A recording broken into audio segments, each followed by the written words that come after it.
الله سبحانه وتعالى እኛን ወዶ አፍቅሮ ሲያፈቅርም ደግሞ በስሙ ጠርቶ ጅብሪል ሆይ እኔ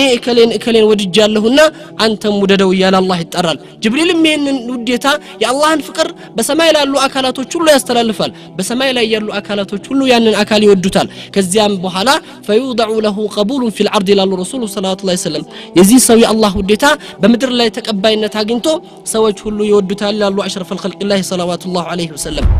አላህን ወንጅለው የአላህን Subhanahu Wa Ta'ala ትእዛዝ አልፈው ተሻግረው ሄደው የነበሩ ሰዎች አላህን ፈርተው ነገ ጧት አላህ ጋር እንገናኛለን አላህ ፊት እንቆማለን በዚህ በሰራነው ስራ እንጠየቃለን ብለው ያ ነገር ተሰምቷቸው ውስጣቸው ላይ ዓለምን ስሜትን ፈጥሮባቸው ወይም ስቃይን አምጥቶባቸው ይሄንን ፈጣሪ ትልቅነት ተገንዝበውና ተረድተው ፊታቸውን ወደ አላህ አዙረው ተውበት ሲያደርጉ አላህ Subhanahu Wa Ta'ala እነዚህን አይቦች ወይም ደግሞ ተመላሾች በጣም ይወዳቸዋል አንድ ሰው አንድ ነገር ሊወድ የሚችለው ወይም ደግሞ ሊያፈቅር የሚችለው ምን ሲሆን ነው በእጁ የሰራው የለፋበት ነገር ይወዳል አላህ Subhanahu Wa Ta'ala በእጁ ያስገኘን ፍጥረቶች ስለሆነ እኛን ይወዳል በዚያ ላይ ደግሞ አላህ በሚፈልገው መንገድ ላይ ፈርዱ ላይ ሲገኝ በመጀመሪያ ፈርዱ ላይ ምናልባት አንዳንዱ ሰው ሱና ላይ ይጠነክርና ትርፍ ስራው ላይ ይጠነክርና ፈርዱ ላይ ለዘብተኛ ወይም ደግሞ ፈርዱ ላይ ደካማ ሊሆን ይችላል ነገር ግን የአላህን የመጀመሪያውን ፍቅር ለማግኘት ምን ልንሆን ይገባናል በቅድሚያ አላህ በእኛ ላይ ግዴታ ያደረጋቸውን ትእዛዞች ልንፈጽማቸው ይገባል ማን ነው ጠያቂ የሚፈልገው ነገር ያለውና የሚሰጠው ሰው ይላል አላህ Subhanahu Wa Ta'ala ያኒ ብዙ ጉዳዮች አሉን በሐያታችን ብዙ ምንፈልጋቸው ነገሮች አሉ ብዙ የጎደሉብን ነገሮች አሉ ከአላህ ሙህታጅ ምን ሆንባቸው አላህ እንጂ የማይፈቷቸው ብዙ ችግሮች አሉን ኢዘን በዚህ ሰዓት ላይ ቆመን አላህን መጠየቅ አይገባንም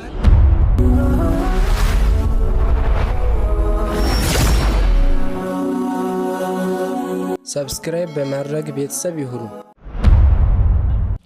بسم الله الرحمن الرحيم إن الحمد لله نحمده ونستعينه ونستغفره ونستهديه ونستنصره ونعوذ بالله من شرور أنفسنا ومن سيئات أعمالنا من يهده الله فلا مضل له ومن يضلل فلن تجد له وليا مرشدا أشهد أن لا إله إلا الله وحده لا شريك له وأشهد أن محمدا عبده ورسوله اللهم إنا نسألك حبك وحب من أحبك وحب عمل يقربون إليك وبعد السلام عليكم ورحمة الله وبركاته إن شاء الله زاري لما استوس مفلقوا عرست بالله فكاد حب الله للعبد الله لباروشو يالو وديتا إن الحديث عن محبة الله في معظم الكتب يتناول الحديث محبة الناس لله እንግዲህ ብዙ ኪታቦች ላይ ወይም ደግሞ ብዙ ጸሐፊዎች እንደጻፉት አላህ Subhanahu Wa Ta'ala ለባሮቹ ያለው ውዴታ ሳይሆን ወይም ባሮች ለአላህ ያላቸውን ውዴታ የሚገልጹ ብዙ ኪታቦችን እናያለን ሰዎች አላህን ወደው የሚያገኙት ደረጃ ወይም ደግሞ ያገኙት ቦታ ያላቸውን ፍቅር እንዴት እንደተገለጸ የሚገልጹ ሰፊ ኪታቦችን እናያለን ነገር ግን አላህ Subhanahu Wa Ta'ala ለባሮቹ ያለውን ውዴታ የሚገልጹ ኪታቦች ብዙ ሆነው አናገኛቸውም ትንሽ ናቸው በዚህ ዙሪያ ላይ የተጻፉት ለዚህም ነው እንግዲህ ምናልባት ስለዚህ አርስት መነገሩና አላህ ለባሮቹ ምን ያህል ውዴታ እንዳለውና ባሮቹን እንዴት እንደሚወዳቸው ግንኙነቱ የተስተካከለ ሊኖር ይገባው ዘንዳ በዚህ አርስት ላይ መናገር ነው የፈለጉት ይሄንን አርስት ስንናገር ወይም በዚህ አርስት ላይ ስንነሳ ሶስት መሰረታዊ ሐሳቦች ይኖራሉ ሱም كيف يحب الله عبده الله ባሮቹን እንዴት ይወዳል ሁለተኛው وما علامه هذا الحب الله سبحانه وتعالى የወደዳቸው ሰዎች ላይ የሚታዩ ምልክቶች እንዲሁም በሶስተኛ ደረጃ ወነማذج للناس الذين احبهم الله سبحانه وتعالى የወደዳቸው ሰዎች በዱንያ ላይ የታዩ ሰዎችን ምሳሌ አድርገን እናቀርባለን ምናልባት እንግዲህ ስለዚህ ስለ ሁብላህ ሲነሳ ምንድነው ወይም ይሄ ንግግር በዚህ ዙሪያ ላይ የሚነዛው አርስት ያለው ጠቀሜታ ምን ያህል ነው ብለን ልናስብ እንችላለን ለዚህም ምን ያህል አላህን ልንወደው እንደሚገባንና አላህ Subhanahu Wa Ta'ala ለኛ ያለውን ፍቅር ተረድተን አላህ ጋር የምናደርጋቸው ግንኙነቶች ዒባዳዎችና ትእዛዞች ሁሉ በፍቅር የተመሰረቱ ከላይ ከውጭ ወይም ደግሞ ፈርድን ግዴታን ተግባራዊ ከማድረግ ጋር የሆነ ብቻ ሳይሆን አላህ Subhanahu Wa Ta'ala እኛን ስለሚወደን ለዚህ ለሚወደን ፈጣሪ የምናደርጋቸው ትእዛዞችን መፈጸምና ዒባዳዎች ከውጭ ባለው አካል ብቻ ሳይሆን ከሩህ ጋር ተያይዘው መሄድ ስላለባቸው ብዙ ጊዜ ሰዎች ትእዛዝ መፈጸም ብቻ እንዳለባቸው አምነው ትእዛዝን ይፈጽማሉ ነገር ግን ጉዳዩ በዚህ አይደለም ሩቲኒ የሆነ ግንኙነት ብቻ የሆነና ተጠቃሚነታችን አላህ ዘንድ የምናገኘው ቦታ አነስተኛ ሊሆን ይችላል ስለዚህ ግንኙነታችን በሁለቱም ይሁን ዘንዳ በተለይ ትልቁ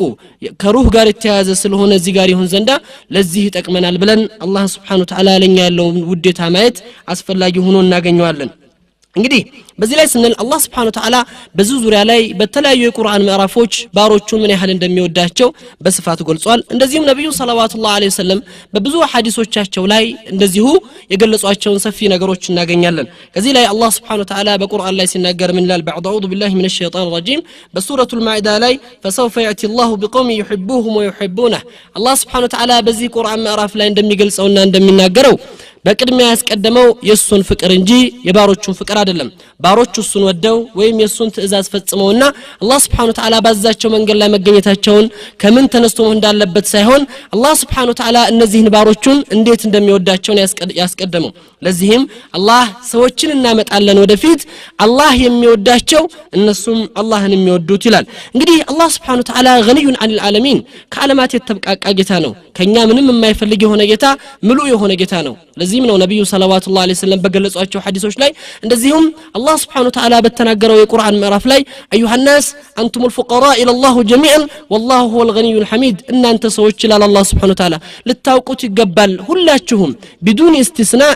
እከሌ ተብሎ ሳይለይ فقراء الى الله جميعا ድሆች ናችሁ በአላህ ዘንድ ሲታይ ፈላጊዎች ናችሁ ይላል አላህ Subhanahu Wa Ta'ala والله هو الغني عن العالمين الله ነው ከዓለማት ሁሉ የተብቃቃና ሀብቱ ሰፊ የሆነ ጌታ ምንንም የማይፈልግ ምንም የማይቀርበት የሆነ ጌታ በሐዲስ አልቁድሲ ላይ ነብያችን ሰለላሁ ዐለይሂ ወሰለም ይሄን ነገር በማብራራት ሲገልጹ ምን ይላሉ ረሱሉ ሰለላሁ ዐለይሂ ወሰለም ከአላህ በተዘገበው ሐዲስ ላይ ሲናገሩ ምን ይላሉ ረሱሉ ሰለላሁ ዐለይሂ ወሰለም በዚህ ሐዲስ ላይ ሰፊ ነገር እናገኛለን እኛ ምን እንደሚፈልግብን ምን መሆን እንዳለብን ምን ይዘን መንቀሳቀስ እንዳለብን አላህ ጋር ያለን ግንኙነት ምን ሊሆን እንደሚገባው የሚያሳይ ሰፊ ነገር እንላለን አላህ ምን ይላል إن أولكم وآخركم وإنسكم وجنكم لو كانوا على أتقى قلب رجل واحد ما زادوا في ملكي شيئا إلى الله سبحانه وتعالى هي حديث طويل سفينا رجمي هنا حديثنا بزي حديث لا يجن من ناقن لن الله يمجمروا يسولج كتفت ربت كزي جمروسك يوم القيامة درس يالوت عندهم جنوش عندهم كسو قرابروا يالوت جنوش ሁሉ ሁላችሁም ባንድ ላይ على أتقى قلب رجل واحد እንግዲህ አላህን በመድር ላይ ትክክለኛ የሆነ ፍራሃትን የፈሩትና የተጠነቀቁት በትእዛዙ ላይ በሚፈልገው መልኩ የተገኙት ታላቅ ሰው አሽረፈ الخلق الله صلوات الله عليه وسلم ናቸው ሁላችሁም ፍራቻችሁ እንደ ነብዩ መሐመድ صلوات الله عليه وسلم ቢሆን ወይም ይልባቻችሁ ጥንቃቄ በአላህ Subhanahu Wa Ta'ala ትእዛዝ ላይ በመፈጸም እንደ ነብዩ ብትሆኑ ከኔ ስልጣን ላይ የሚጨምርልኝ አንዳች ነገር የለም ይላል አላህ Subhanahu Wa Ta'ala إن أولكم وآخركم وإنسكم وجنكم لو كانوا على أتقى قلب رجل فاجر ما نقصوا في ملك شيء إلى البزي وحدث لك أطلع درجو ሁላችሁም ከመጀመሪያ እስከ መጨረሻ ድረስ ያለው የሰው ዘር ሁላችሁም ደግሞ እንደ ፍርዓውን ብትሆኑ ከፍርዓውን የበለጠ በመድር ላይ አላህን የወነጀለ የአላህ Subhanahu Wa Ta'ala ትእዛዝ የጣሰ ማንንም የለም ፍርዓውን አነ ረብኩም العالى ብሎ የተነሳ ሰው ነበር ኢዘን እንደሱ እንኳን ሁላችሁም ኢላን ብታረጉ ኢላሂያን ኢድዓ ብታደርጉ ጌትነትን ብትጠሩ ጌቶች ነን ብላችሁ ብትነሱ እንኳን በአላህ Subhanahu Wa Ta'ala ስልጣን ላይ የሚቀንሰው አንዳች ነገር የለም ይላል አላህ Subhanahu Wa Ta'ala ይህ ከመሆኑ ጋር እኛ አላህ ከኛ የሚፈልገው ነገር ካለ መኖሩ ጋር ገኒይ ከመሆኑ ጋር ግን አላህ ከኛ ፍቅር በቅድሚያ የሱን ፍቅር ለኛ አስቀደመ በዚህ ላይ ይሄንን በመግለጽ ነብያችን ሰለላሁ ዐለይሂ ወሰለም كما اخرجه البخاري ومسلم في الصحيحين ابو هريره በዘገቡት ሐዲስ ላይ ሲናገሩ ምን ይላሉ يقول رسول صلوات الله عليه وسلم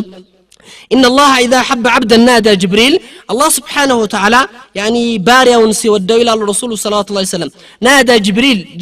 يتأروا الله الرسول صلى الله عليه وسلم يا جبريل إني أحب فلانا فأحبه أني بارين إكلي بس مطرتو أودوا اللهن أنت مددوا إلى فيحبه جبريل فينادي جبريل في أهل السماء جبريل دقمو يا سماء أكلاتوچننا يا سماء فطرتاتوچن هلو يتطرال يا أهل السماء إن الله يحب فلانا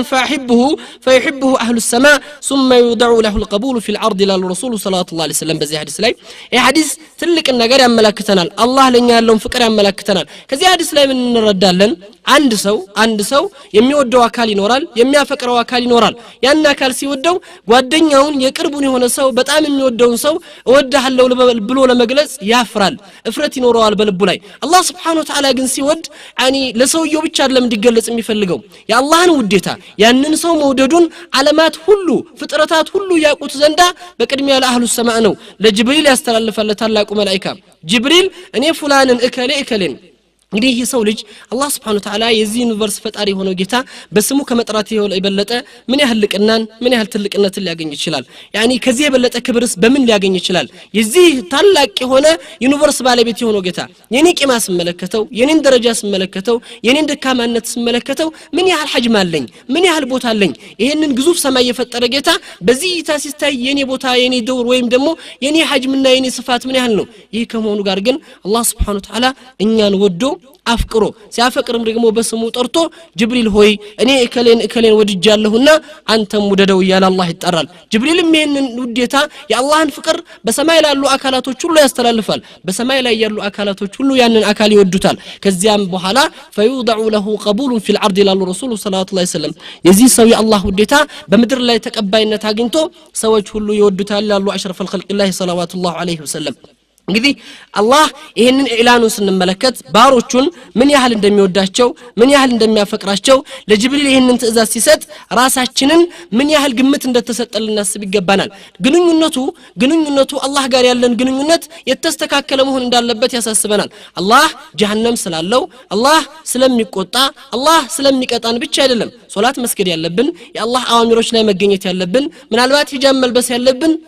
ሌሎችንም ስርዓቶችና ትእዛዛቶችን መፈጸም ያለብን ነገር ግን ከዚህ በበለጠ አላህ እኔን ይወደኛል ይሄን የሚወደኝ ጌታ ላስከፋው አይገባኝም ለወነጅለው የማይገባኝም ብለን አስበን ልንንቀሳቀስ ይገባናል ስለዚህ አላህ Subhanahu Wa Ta'ala ብዙ ሰዎችን ይወዳል ብዙ አይነት ሲንፎችን ብዙ አይነት ግሩፖችን ብዙ አይነት ስራ ላይ የሚገኙ አካላቶችን ያፈቅራል በዚህም ቁርአን ላይ በተለያዩ ቦታዎች ላይ አላህ የሚወዳቸውን ሰዎች ማንነት ያቀርባቸዋል ይሄን ሲልም ይላል አላህ ኢነላህ ዩሂቡ التوابين ይላል አላህ በአንድ ቁርአን ምዕራፍ ላይ አላህ ተዋቦችን ተመላሾችን ይወዳል ተዋቦች ከወንጀላቸው ተጸጽተው የሚመለሱ ሰዎችን አላህ በጣም ይወዳቸዋል አላህን ወንጅለው የአላህ Subhanahu Wa Ta'ala ትእዛዝ አልፈው ተሻግረው ሄደው የነበሩ ሰዎች አላህን ፈርተው ነገ ጧት አላህ ጋር እንገናኛለን አላህ ፊት እንቆማለን በዚህ በሰራነው ስራ እንጠየቃለን ብለው ያ ነገር ተሰምቷቸው ውስጣቸው ላይ ዓለምን ስሜትን ፈጥሮባቸው ወይም ስቃይን አምጥቶባቸው ይሄንን ፈጣሪ ትልቅነት ተገንዝበውና ተረድተው ፊታቸውን ወደ አላህ አዙረው ተውበት ሲያደርጉ አላህ Subhanahu Wa Ta'ala እነዚህን አይቦች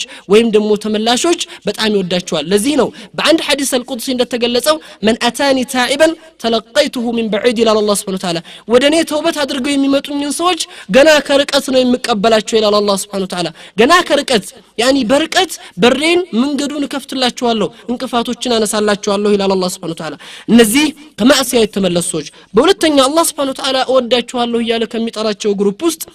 إن الله يحب التوابين ويحب المتطهرين الله سبحانه وتعالى توابوچننا كونجلاچو يميصدادو እንደዚህም አላህ ጋር ለመገናኘትና አላህ ጋር ለመቅረብ የሚጸዱትን ውዱእ የሚያበዙትን ወይም ንጽህናን የሚጠብቁትን ሰዎች አላህ ይወዳቸዋል ይላል በሱረቱል በቀራ ላይ ይገልጻል በሌላም አያት ላይ አላህ የሚወዳቸው ሰዎች አሉ إن الله يحب المحسنين ስራዎችን ሲሰሩ አሳማሪ የሆኑ ሰዎችን ስራዎችን ሲሰሩ በጥሩና አላህ በሚፈልገው መንገድ የሚሰሩ ሰዎችን እስላም አንድ ስራ ሲሰራ ተቀንያ ትልቁ መስፈርት ነው ስራን አሳምሮ መስራት ትልቁ መስፈርት ነው አላህ Subhanahu Wa Ta'ala ከአንዱ ባህሪ ውስጥ ኢህሳን ነው ነገሮችን ሁሉ ያኒ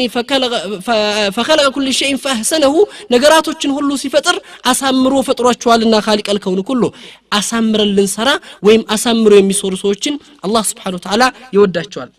በሌላ መልኩ አላህ Subhanahu Wa Ta'ala ሁንም የነዚህን ሲንፎች አላህ የሚወዳቸውን ግሩፖች ሲገልጻቸው ኢነላህ ዩሂቡል ሙተቂን አላህ የሚፈሩትን ሰዎች የሚጠነቀቁትን ሰዎች በሱ ትእዛዝ ላይ የሚቆሙትንና አላህ በሚፈልገው መንገድ ላይ የሚጓዙ ሰዎችን አላህ Subhanahu Wa Ta'ala ይወዳቸዋል በሌላ አያት ላይ ሁንም እንደሚገልጸው ኢነላህ ዩሂቡል ሙቅሲቲን ሙቅሲቶች አድሎች ፍትሃዮችና በትክክል የሚፈርዱ ሰዎችንም አላህ Subhanahu Wa Ta'ala ይወዳቸዋል እንግዲህ እዚህ ላይ እንደምንመለከተው የአላህ Subhanahu Wa Ta'ala ውዴታ እንዲሁ መخصوص لطائفه يعني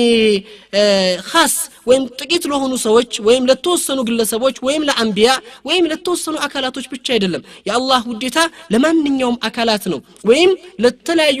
ፍጥረታቶች ሁሉ ሊያዳርስ እንደሚችል ነው የሚያመለክተን ከዚህ ከአላህ Subhanahu Wa Ta'ala ቁርአን ምዕራፍ ላይ ይሄ ነው እንግዲህ አላህ በሐዲስ አልቁድሲ ላይ እንደተገለጸው ነብዩ ሰለላሁ ዐለይሂ ወሰለም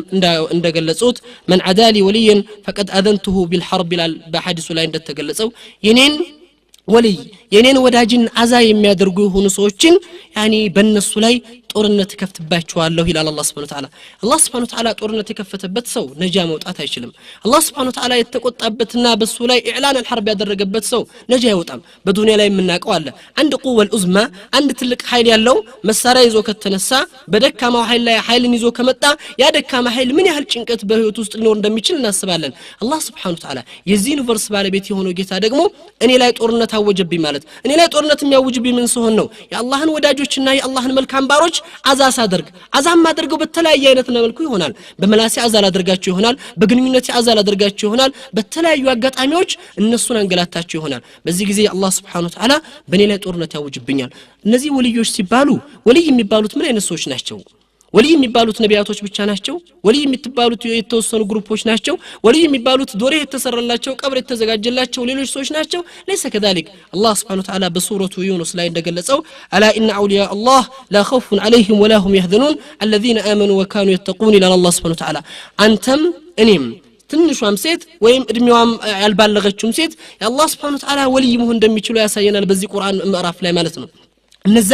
የአላህ ወዳጆች የአላህ ወልዮች ለአላህ Subhanahu Wa Ta'ala لا خوف عليهم ولا هم يحزنون ፍርሃትም ጭንቀትም የለባቸውም አያዝኑም አይፈሩም الذين امنوا وكانوا يتقون እነዛ አላህ Subhanahu Wa Ta'ala አምነው የተጠነቀቁትና በትእዛዛቱ ላይ የተገኙ ሰዎች ናቸው ይላል አላህ Subhanahu Wa Ta'ala اذا خوف የላቸውም في الدنيا والاخره በዱንያም ላይ አይፈሩም በአኺራም ላይ ጭንቀት የላቸውም ነገ ጧት ሰዎች ሲጨነቁ እነሱ አይጨነቁም በዱንያም ላይ ብዙ ነገር ሊያጋጥማቸው ይችላል ብዙ ነገር ሊያዩ ይችላሉ የተለያዩ የዱንያ መከራዎችና መስዋዕቶች በእነሱ ሐያት ውስጥ ሊደርሱ ይችላሉ ያ ነገር ግን እነሱ ላይ خوفን ጭንቀትን አይፈጥርባቸውም ለምን ከምንም ነገር በበለጠ ወደ አላህ Subhanahu Wa Ta'ala ተጠግተዋል ወደ አላህ Subhanahu Wa Ta'ala ቀርበዋልና ምን ጊዜም ውስጣቸው የተረጋጋ ነው አምናላቸው ሰላም አላቸው በውስጣቸው ላይ ደስታ አላቸው እነዚህ ሰዎች አላህ Subhanahu Wa Ta'ala ጋር መልካም ግንኙነት ስላላቸው የተረጋጉ ይሆናሉ እንግዲህ አንተ በሙጀረድ አላህን በማመንህ አላህ Subhanahu Wa Ta'ala ትእዛዝ ላይ በመገኘትህ ወይም ምህቲ አላህን በማመኗ አላህ በሚፈልገው መንገድ ላይ መገኘቷ በትክክል አላህ በሚፈልገው ትእዛዝ ላይ መቆሟ አላህ Subhanahu Wa Ta'ala ወልይ እንድትሆን ያስችላታል ወይም ወልይ ትሆናለች ይሄንን ሐዲስ ላይ ነብዩ ሲጨርሱት ወይም በሐዲሳቸው ላይ ሙሉን ሲናገሩት ቡኻሪ የዘገቡት ሐዲስ ላይ አቡ ሁረይራ ሲዘግቡ ይላሉ من عدالي وليا فقد اذنته بالحرب يعني وما تقرب إلي عبد بشيء أحب إلي مما افترضته عليه ولا يزال عبدي يتقرب إلي بالنوافل حتى أحبه فإذا أحببته كنت سمعه الذي يسمع به وبصره الذي يبصر به ويده الذي يبطش به ورجله الذي يمشي به ولئن سألني لأعطينه ولئن استعاذني لأعذينه إلى الله سبحانه وتعالى نبي صلى الله عليه وسلم من ይላሉ እነዚህ ሰዎች ሰው እንግዲህ ወደ አላህ Subhanahu Wa Ta'ala ውዴታ እንዴት መድረስ እንደሚችል ሲያሳዩንና ሲያመላክቱን አላህ በሐዲስ አልቁድሲ ላይ ሲገልጽልን من أدالي وليا የኔን ወዳጅ የኔን ወልይ ያንገላቱ ወይም ያሰቃዩ የሆኑ ሰዎች በሱ ላይ ጦርነትን እከፍትበታለሁ ይላል وما تقرب إلي عبدي بشيء أحب إلي مما افترضته عليه ባሪያዬ እኔ ዘንድ የቀረበ ሊሆን አይችልም በጣም ቅርብ መሆን አይችልም ምን በማድረግ يعني እኔ በሱ ላይ ግዴታ ያደረኩበትን ስራ በመስራት يعني እኔ ጋር የተወደደ ቢሆን እንጂ ይላል እንደዚሁም ደግሞ እኔ ዘንድ የተወደደ አይሆንም ወይም የተወደደ እንጂ አይሆንም ይላል አላህ Subhanahu Wa Ta'ala ምኖችን ከፈርዱ በኋላ አላህ ግዴታ ካደረገው ስራ በኋላ ነዋፊሎች ላይ አላህ ባዛቸው ላይ ሱናዎቹን እየጨመረ ተጨማሪ ስራዎችን እየሰራ فإن أحببته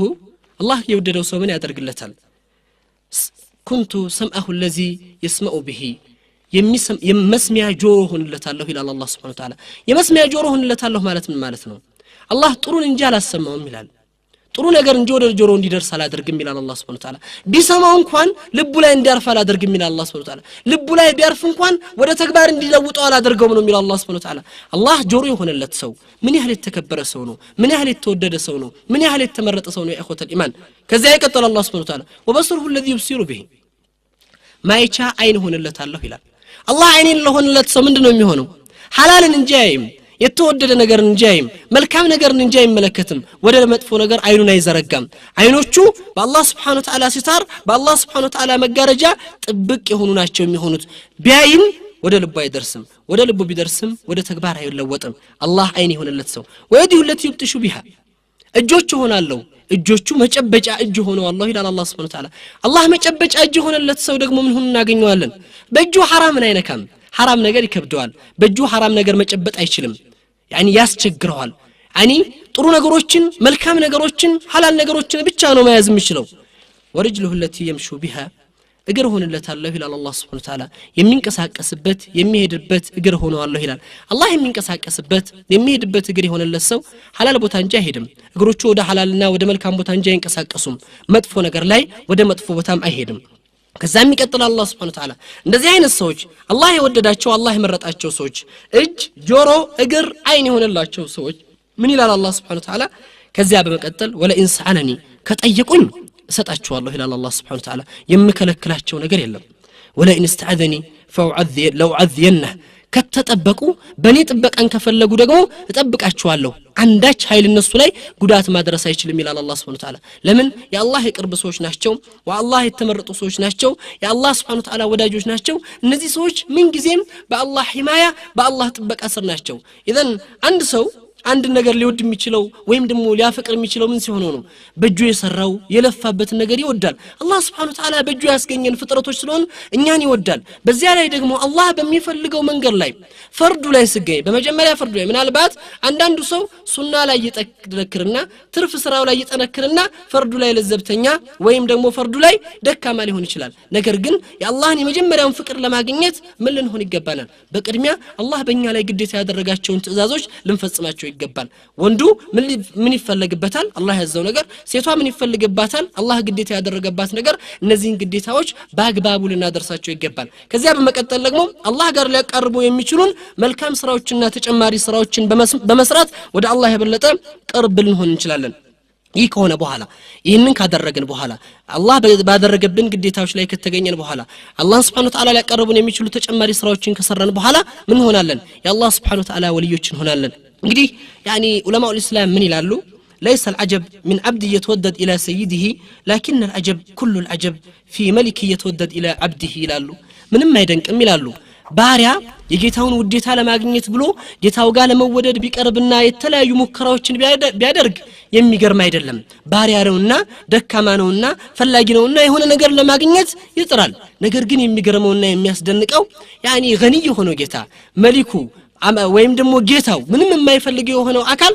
ወደ ባሪያው ሲወደድ የባሪያውን ውዴታ ለማግኘት ሲጥር የሚገርመው ይህ ነው ይላሉ በዚህ ሁኔታ ላይ ነው እንግዲህ አላህ Subhanahu Wa Ta'ala አሁንም በሐዲስ አልቁድሲ ላይ ሲገልጽልን ነብዩ ሰለላሁ ዐለይሂ ወሰለም በዘገቡት አቡ ሁረይራ ባወሩት ቡኻሪና ሙስሊም በዘገቡት ሐዲስ ላይ ምን ይላል አላህ Subhanahu Wa Ta'ala من تقرب الي شبرا تقربت اليه ذراعا ومن تقرب الي ذراعا تقربت اليه باعا ومن اتاني يمشي اتيته حرولا الى الله Subhanahu Wa Ta'ala الله من ይላል እንግዲህ አላህ Subhanahu Wa Ta'ala የውዴታውን የፍቅሩን ሁኔታ ከሚገለጹበት ሐዲሶች ውስጥ ይሄ ሐዲስ በጣም ልዩ ማዕና ወይም ልዩ ትርጓሜን ይዞ እናገኘዋለን من تقرب الي شبرا تقربت اليه ذراعا ወደኔ ስንዝር የሚቀርብን ሰው ለሱ የክንድን ያክል ቀርበዋለሁ ይላል አላህ Subhanahu Wa Ta'ala ወደኔ የክንድ ያክል የቀረበኝን ሰው እሱን የርምጃ ያክል ቀርበዋለሁ ይላል አላህ Subhanahu Wa Ta'ala من اتاني يمشي ወደኔ የሚመጣኝን የሆነ ሰው እኔ ደግሞ በፍጥነት መጣዋለሁ ይላል الله سبحانه وتعالى أننا مساسلم ويم دمو تشبيح النادرقن قن فكروا يا إخوة الإيمان الله من يهل باريهم بيودنهم حرولا مالت يفتنة رمجا السوق أصبلوا سمتين إني بفتنة ودا السوق أربوا الله نمير الله سبحانه وتعالى إذن بكينا قر نبر إني الله نسنزر سك أربو يعني قديت هينو مقرب قديت هينو السوق تأذاز لا مجنيت قديت هينو السوق لني سنزر بك أربين شيء عادي شيء طبيعي هنا نجر نبر نورمال قداي نبر نجر جن إني سنزر سكربو الصوت فاتر قوم يكربين من يهل بيودنا الله سبحانه وتعالى إني رمجا كل سكربو الصبح فتنة ميمت عين وهم دموني كسيال كسيد الصبح فتنة ودين ميكربو من يهل بيودن من يهل بيافكر النوم እንግዲህ ምን ያህል ከባድ እንደሆነ እንመልከተው ቀደም ለመግለጽ እንደፈለኩት እኛ ሐጅማችን ውስን ነው አነስተኛ ፍጥረቶች ነን ወይም ደካማ የምንባል ፍጥረቶች ነን ابن حبان በዘገቡት يعني በአንድ ሐዲስ ላይ ነብዩ ሰለላሁ ዐለይሂ ወሰለም መሰማዋት السبع مع الكرسي الا خلقه ملقات بعرض فلات الى الرسول صلى الله عليه وسلم وفضل العرش على الكرسي كفضل الفلات على الحلقه الى الرسول صلى الله عليه وسلم በዚህ ሐዲስ ላይ ምን ይላሉ ይሄ የምትመለከቱት ግዙፍ ፍጥረት ይሄ ሰማይ ሰባቱ ሰማይ የአላህ Subhanahu Wa Ta'ala ኩርሲይ ላይ ቢያርፍ ምንድነው የሚያክለው ይላል ረሱሉ ሰለላሁ ዐለይሂ ወሰለም ልክ የሆነ ሜዳ ላይ የተጠቀለለ ገመድ ወይም የተጠቀለለ ክር ያክላል ይላል ረሱሉ ሰለላሁ ዐለይሂ ወሰለም ፈክሩ ያ ኢኽዋን ይሄ አይናችን መሙላት የማይችለው ሰማይ ያኒ አላህ ኩርሲይ ላይ ይሄን ነው የሚያክለው አሉ ኩርሲዩና ይሄ ደግሞ ሁሉ ተጠቅልሎ አላህ አርሽ ላይ ቢጣል يعني ልክ ያንኑ ነው ገመድ የተጠቀለለች ገመድ ነው የሚያክለው አሉ ረሱሉ ሰለላሁ ዐለይሂ ወሰለም እነዚህ ፍጥረታቶች እንደዚህ አነስተኛ ከሆኑ በአላህ Subhanahu Wa Ta'ala ቁድራ ስንመለከታቸው የኔና ያንተ ሐጅም ምን ያህል ነው የኔና ያንተ ስፋት ምን ያህል ነው የኔና ያንተ ትልቅነት ምን ያህል ነው ከኔና ካንተ የበለጡ አላህን የሚገዙ ባሮች አሉት አላህ Subhanahu Wa Ta'ala لا يعصون الله ما أمرهم ويفعلون ما يؤمرون የታዘዙትን ከመስራት ወደ ኋላ የማይሉ የተከለከሉት ቦታ ላይ የማይገኙ ሆኑት የአላህ Subhanahu Wa Ta'ala መላእክቶች አሉት እነዛ መላእክቶች ያሉ ከነዚህ አስበለጠን አላህ Subhanahu Wa Ta'ala ለኔና ላንተ ትልቅ ክብርን ትልቅ ደረጃን ሰጠን ይሄ ደረጃ ገብቶን ወደ አላህ ለመቃረብ የአላህን ውዴታ የበለጠ ለማግኘት ካልተንቀሳቀስን ምን ያህል ችግር እንዳለብን ምን ያህል ደካሞች እንደሆነን በሮች ተመቻችተውልን በዛ በር ለመግባት ዝግጁ እንዳልሆንን ያሳያል ማለት ነው ኢዘን ነብዩ ሰለላሁ ዐለይሂ ወሰለም አሁንም በሌላ ሐዲሳቸው ላይ ሲገልጹ ምን ይላሉ ينزل ربنا تبارك وتعالى نزولا يليق بجلاله إلى السماء الدنيا في الثلث الأخير من الليل يعني هذا الوقت الذي نكون فيه نائمين أو الذي يكون شابا والشابة منتظرين أوليائهم يعني نبي صلى الله عليه وسلم بزي حديث لا يمنني قال سألوا الله سبحانه وتعالى بلليت عند ሶስተኛው መጨረሻ ላይ የሌሊቱ አንድ ሶስተኛ መጨረሻ ላይ ለሱ በሚገባው በክብሩ ወደ ሰማኡ ዱንያ ይወርዳል አሉ ረሱሉ ሰለላሁ ዐለይሂ ወሰለም ወደ ሰማኡ ዱንያ ይወርዳል ምናልባት አላህ በዚህ በሚወርድበት ወቅት ላይ እኛ እንቅልፍ ላይ ሊሆን ይችላል እኛ ተኝተን ሊሆን ይችላል ወይም ደግሞ አላህ የጠበቃቸው ሰዎች ካልሆኑ በሐራም ግንኙነት በመጥፎ ስራ ላይ የሚሆኑ ወጣቶች በዛ ወቅት ላይ ሊኖሩ ይችላሉ ይህ በሚሆንበት ሰዓት ላይ አላህ ይወርዳል አላህ Subhanahu Wa Ta'ala ከወረደ በኋላ ምን ይላል هل من سائل فاعطيه ማን ነው ጠያቂ የሚፈልገው ነገር ያለውና የምሰጠው ሰው ይላል አላህ Subhanahu Wa Ta'ala يعني ብዙ ጉዳዮች አሉን በሐያታችን ብዙ ምንፈልጋቸው ነገሮች አሉ ብዙ የጎደሉብን ነገሮች አሉ ከአላህ ሙህታጅ ምን ሆንባቸው አላህ እንጂ የማይፈቷቸው ብዙ ችግሮች አሉን ኢዘን በዚህ ሰዓት ላይ ቆመን አላህን መጠየቅ አይገባንም هل من مستغفر فاغفر له ማን ነው استغفار የሚያደርግ ወንጀሉ በስቶበት ወንጀሉ አጨናንቆት ወንጀሉን ቅልፍ ነስቶት ረብሾት ይህንን ትልቅ ፈጣሪ መወንጀሉ ተሰምቶት استغفارን ምህረትን የሚፈልግ ሰው ማን ነው ምህረቱን የሚሰጠው ይላል አላህ Subhanahu Wa Ta'ala هل من تائب فأتوب إليه ማን ነው ተውበት የሚያደርግ ወደኔ የሚመለስ ከወንጀል ተጸጽቶ የሚመጣ ሰው ተውበቱን የሚቀበልለትና ምህረት የሚለግሰው ሰው ይላል አላህ Subhanahu Wa Ta'ala በመጨረሻም هل من داء فعجيبه ማን ነው ጥሪ የሚያደርግ ሰው ማን ነው እኔን የሚጣራ يعني ጥሪውን ምላሽ የሚሰጥለት ሰው ይያለ ይገልጻል አላህ Subhanahu Wa Ta'ala ይሄ የሚደጋገመው በየሌሊቱ ይሄ ድርጊት ይካሄዳል ይላል ረሱሉ ሰለላሁ ዐለይሂ ወሰለም እስካሁን የተመለከትናቸው ሐዲሶች የሚያመለክቱን አላህ Subhanahu Wa Ta'ala ምን ያህል እኛን እንደሚወደን ነው አሁን ደግሞ አላህ Subhanahu Wa Ta'ala አንድን ባሪያ ሲወድ የሚታዩ ወይም ደግሞ የአላህ Subhanahu Wa Ta'ala ውዴታ ምልክቶችን ለማየት እንሞክራለን አላህ Subhanahu Wa Ta'ala ባሪያዎቹን ሲወዳቸው ወይም መውደዱን ከሚያረጋግጥባቸው ምልክቶች አንደኛ እንግዲህ ዑቁባ ወይም ደግሞ ቅጣትን አለማቻኮሉ አላህ Subhanahu Wa Ta'ala በሰራነው ወንጀል ቶሎ እኛን አለማያዙ እኛ እንደ ጥፋታችን እንደምንሰራቸው ስራ አላህ Subhanahu Wa Ta'ala ቶሎ ቢይዘን በዛ ነገር ቶሎ እርምጃ ቢወስድብን ምን ያህል አስከፊና ምን ያህል አደጋ ሊሆን እንደሚችል እናስባለን አላህ Subhanahu Wa Ta'ala ስለሚወደን ግን በእኛ ላይ ዑቁባውን ፈጣን ያደርገውም ወይም ደግሞ ቶሎ እርምጃን አይወስድብንም በሁለተኛ ደረጃ አላህ Subhanahu Wa Ta'ala ይህን በማለት ምን ይላል ወረቡከ الغفور ذو الرحمة ጌታ يعني غفور ምህረቱ የሰፋ ወይም ደግሞ ምህረቱ ትልቅ የሆነና አዛኝ የሆነ ጌታ ነው ረህማው የሰፋ ጌታ ስለሆነ አላህ Subhanahu Wa Ta'ala በሌላ አያት ላይ ነው ሲገልጽ ይላል አላህ غافر الذنب وقابل التوب يعني غافر الذنب ወንጀልን ይቅር የሚል وقابل التوب ከወንጀላቸው ተጸጽተው የሚመለሱ ሰዎችን ደግሞ የሚቀበል የሆነ ጌታ ነው በሌላም አያት ላይ ምን ይላል አላህ ومن يغفر الذنوب الا الله ከአላህ ውጭ ማን ነው ወንጀልን ምህረት ሊለግስ የሚችል ይላል አላህ Subhanahu Wa Ta'ala እነዚህ ነገሮች ስንመለከታቸው አላህ Subhanahu Wa Ta'ala በእኛ ላይ ቶሎ እርምጃ ለመውሰዱና እንዲሁም ደግሞ ተውበታችንንና ከወንጀላችን ይቅርታን መቀበሉ የአላህን ውዴታ የሚያመለክቱ ናቸው በሶስተኛ ደረጃ من دلائل حب الله سبحانه وتعالى لعبده أن الحسنة بعشر أمثالها አንድ ሰው አንድን ስራ ሰርቶ በ10 ጥፍ ይከፈለዋል سيئة بالسيئة ወንጀል ከሰራ ግን በአንድ ወንጀል ብቻ ነው የሚጻፍበት ይሄን የሚያመለክተን ውዴታ ነው መሆን የነበረበት ሰውየው አንድ ሰው የአላህ Subhanahu Wa Ta'ala ትእዛዝ ሲፈጽም መጻፍ የነበረበት አንድ ነበር ማድረግ ያለበትን ግዴታ ስለተወጣ ነገር ግን አላህ ከውዴታው አንድን ስራ ስንሰራ 10 በ10 ጥፍ ይጻፋል እንደ ስራው ደረጃና ትልቅነት ደግሞ እስከ 700 ድረስ ሊያድግ እንደሚችል በተለያዩ ሐዲሶች ላይ ተገልጿል يعني ነገሮች በقያስ የሚሄዱ ቢሆኑ ወይም ደግሞ በመንጥቅኛ በመናስበው ሳይ የሚሄዱ ቢሆኑ ግን በዚህ አይነት አቅጣጫ ይሄዱም በአራተኛ ደረጃ ኢዕጣኡ الثواب ለትንሽ ስራዎች የሚሰጡ ሰፊ አጅሮች ትንሽ ስራ ሰርተን ብዙ ነገሮች የምናገኝበት ወይም ደግሞ ብዙ አጅር የምናገኝበት ለምሳሌ ከሲያም የውም አረፋ የአረፋን ቀን ጾም ብንመለከት ነብዩ ሰለላሁ ዐለይሂ ወሰለም በሐዲሳቸው ላይ እንደገለጹት ኢማም ሙስሊም ቀታዳ የተባሉ ሱሐቢ በዘገቡት ሐዲስ ላይ እንደተገለጸው ምንድነው የሚሉት ረሱሉ ሰለላሁ ዐለይሂ ወሰለም يعني የአረፋ ጾም የሁለት ዓመት ወንጀልን يعني سنة القادم وسنة الماضي يالفون وانجلن يالفون أمت وانجلنا يقطعون أمت وانجل يابسال ይላሉ የአንድ ቀን ጾም ነው አላህ ባሮቹን ለመማር ምክንያትን ፈልጎ ወይም ደግሞ ትንሽ ነገሮችን ፈልጎ በትንሽ ነገር ብዙ አጅር እንድናገኝ ያደርገናል እንደዚሁም የአሹራንም ጾም ብንመለከተው ይሄን እናገኛለን የአሹራ ጾም የጾመ ሰው يعني የአንድ አመት ያለፈ ወንጀሉ ይታበስለታል ወይም ደግሞ ይቅር ይባልለታል ብለዋልና ረሱሉ ሰለላሁ ዐለይሂ ወሰለም እንደዚሁም አምስት አውቃት ሶላቶች አምስት ነውቃቶች ሶላቶች የሰገደ የሆነ ሰው አንዱ ሶላት እስከ አንዱ ሶላት ያለው ጊዜ ሙከፍራ ቀጣዩ እስከ ቀጣዩ ባለችው ጊዜ ውስጥ ያለውን ወንጀል መማሪያ ይሆንለታል ከአንዱ ሶላት እስከ ቀጣዩ ሶላት يعني በሚቆይበት ጊዜ እንዲሁም ረመዳን ኢላ ረመዳን ነብያችን በሐዲስ እንደገለጹት ረመዳን ኢላ ረመዳን ረመዳን ላይ ጾሞ እስከ ቀጣዩ ረመዳን ድረስ አላህ Subhanahu Wa Ta'ala ምን ያደርገዋል ይምረዋል ያ ረመዳን የወንጀሉ መጥረጊያ ይሆንለታል ምን እስካልሆነ ድረስ ከባኢር الذنوبዎች ሲቀሩ ትንንሽ ወንጀሎችን አላህ من ረመዳን ኢላ ረመዳን ሰውን ይቀርለዋል በቀን ውስጥ ሱብሃንአላህ ወቢሐምዲ 100 مرة መቶ ጊዜ ሱብሃንአላህ ወቢሐምዲ ብሎ የሚል ሰው ይላል ረሱሉ ሰለላሁ ዐለይሂ ወሰለም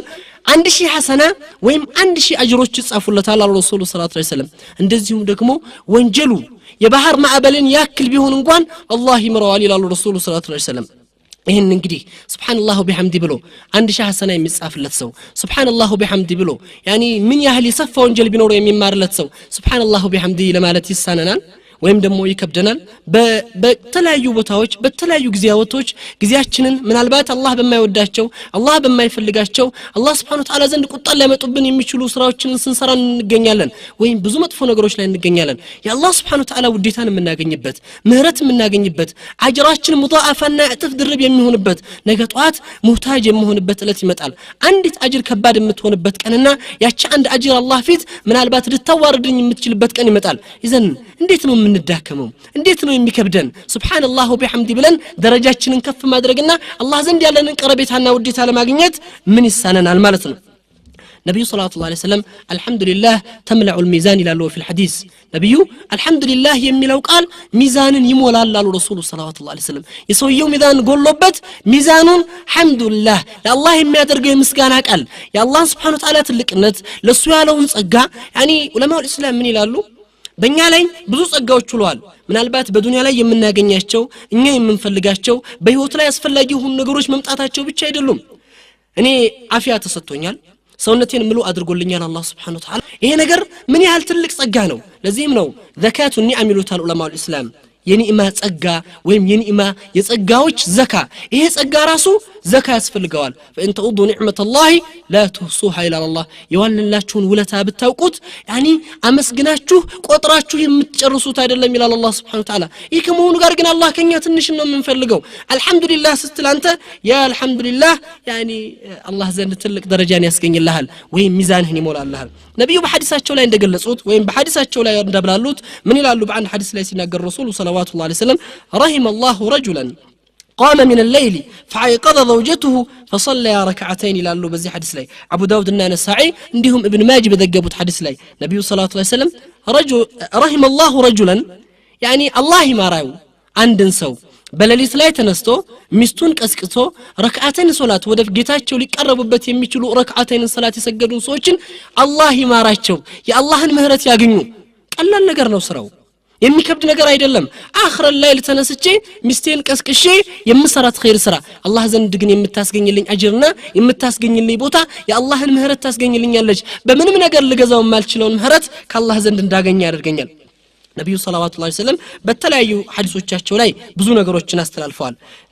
ምን ይላሉ በአንድ ሐዲስ ላይ من صلى علي صلاه صلى الله بها عليه عشرة ይላሉ ረሱሉ ሰለላሁ ዐለይሂ ወሰለም ይሄን ሐዲስ ኢማም ሙስሊም ከአብዱላህ ብን ዑመር በተዘገበው ሐዲስ ላይ ነው من صلى علي صلاه صلوات على النبي እንግዲህ ለነብዩ ሰለላሁ ዐለይሂ ወሰለም ለህይወታችን ከማንም በላይ ሙህታጅ ምን ሆነባቸው ሰው ናቸው ረሱሉ ሰለላሁ ዐለይሂ ወሰለም እኔ እናንተ ነብዩ ባልነበሩ የት ነበርን እኔ እናንቺ ነብዩ ባይኖሩ የት ነበርን ነብዩ ባይመጡ ምን አይነት ዘላም ውስጥ ምን አይነት ጨለማ ውስጥ ምን አይነት ጥፋት ውስጥ ልንኖር እንደምንችል ስናስበው ምን ያህል ከባድ እንደሆነ እናያለን የዛሬው ብቻ አይደለም በነብዩ ሰለላሁ ዐለይሂ ወሰለም ረህመተን ለልዓለሚን ለዓለማት እዝነት አድርጎ ልኳቸው አላህ Subhanahu Wa Ta'ala ከዚህ ከጨለማ ከኩፍር ከክህደት አውጥተው ወደ እስልምና ብርሃን ላይ በሳቸው ስበብ መግባት ቻለን በዛ ላይ እኔን ይወዳሉ ያፈቅራሉ ነብዩ ሳያዩኝ ናፍቀዋል ወንድሞችና ፈኩይ ብለው ተናገሩ ረሱል ሰለላሁ ዐለይሂ ወሰለም በመቀጠል ነገ ጧት አላህ ፊት በመቆምበት ጊዜ ደግሞ ከምንም ነገር በላይ የሰው ልጅ ተጨንቆ መድረሻን አጥቶ አላህ ፊት ለረጅም ዓመታት ሲቆም ከማንም በላይ ለህይወቱ ሙህታጅ የሚሆኑ ሰው ማናቸው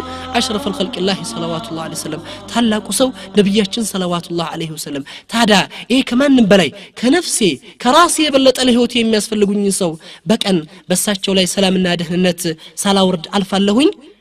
ለዚህም ነብዩ ሰለላሁ ዐለይሂ ወሰለም በዚህ ብቻ አይደለም ነብዩ ለኔ ከማስፈልጋቸው ለህይወቴ ትልቅ አስፈልጊ ከመሆናቸው ጋር ምን ይላሉ من صلى عليه صلاه በኔ ላይ አንድ ሶላዋት አለ ነብዩ ያወረደ የሆነ ሰው በሱ ላይ አላህ 10 ጊዜ ሶላት ያወርድለታል አላህ ሱብሃንአላህ يعني شيء بسيط ቀላል ስራናት የምናገኝበት ነገር ግን ስንመለከተው የምናገኘውን አጅር ግን ስናስበው يعني هل هذا شيء ثقيل ለብዙ ነገር እንለፋለን ለብዙ ነገር እንጥራለን ትንሽ ነገር ለማግኘት ዱንያ ላይ ስላለን የገንዘብን ጥቅም እናጋለን የገንዘብን ፋይዳ እናውቃለን ያችን ነገር ለማግኘት በሐያታችን ብዙ ነገር ውስጥ እንገባለን ብዙ ነገር ላይ እንለፋለን ነገር ግን ምንድነው የሚሆነው يعني የምናገኛት ነገር ጥቂት ነገር ትሆናለች በዚህ ግን የምናገኘው የሁለት ሀገር ደስታ በዱንያ ላይ اطمئنان القلب የውስጥ መረጋጋት የልብ ደስታ ይፈጠራል አኺራ ላይ ደግሞ ከምንም ነገር በላይ ደረጃ ይከፍ ብሎ ይሄዳል اذا النبي صلى الله عليه وسلم በዚህ ሐዲሳቸው ላይ ይሄንን ይገልጹልናልና ሰላዋት አለ ነብይ ልናበዛቸው ከሚገባቸው ጉዳዮች ውስጥ ናቸው ለምን የአላህን ውዴታ ከሚያስገኙልን የአላህን ምህረት ከሚያመጡልን ነገሮች ናቸው እንዲሁም ደግሞ የአላህ ውዴታ ከመገለጫዎቹ ላይ አላህ Subhanahu Wa Ta'ala ውዴታውን ከሚያሳዩን ነገሮች ላይ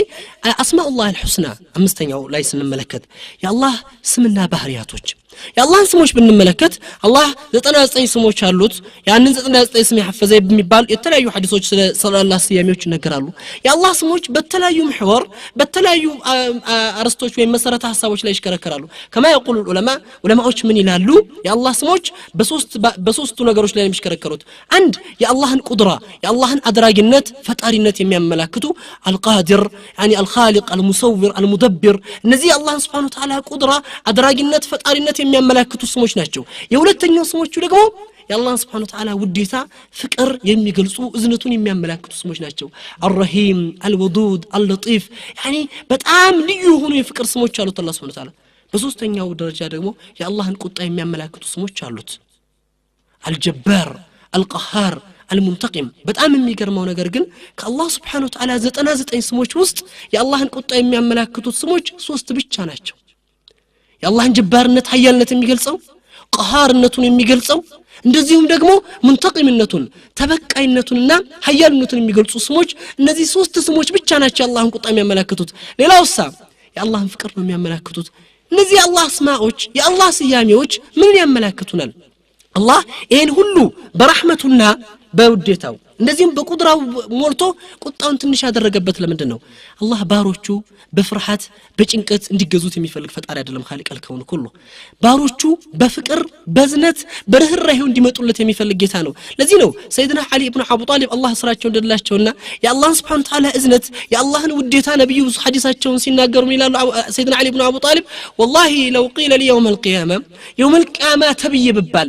ሂሳብህን እንዲያስቡልህ ለእናትና ለአባትህ እንሰጣለን ቢሉኝ ለረፈት ይላሉ እንቢ ነው የሚለው ይላሉ ለምን ከማንም በላይ ለኔ አዛኝ የሚሆን ለጌታ አላህ ስለሆነ ለምን ነብዩ ሰለላሁ ዐለይሂ ወሰለም አላህ እዝነትን ሲፈጥራት 100 ክፍል አድርጎ ፈጠራት 99ን አስቀምጦ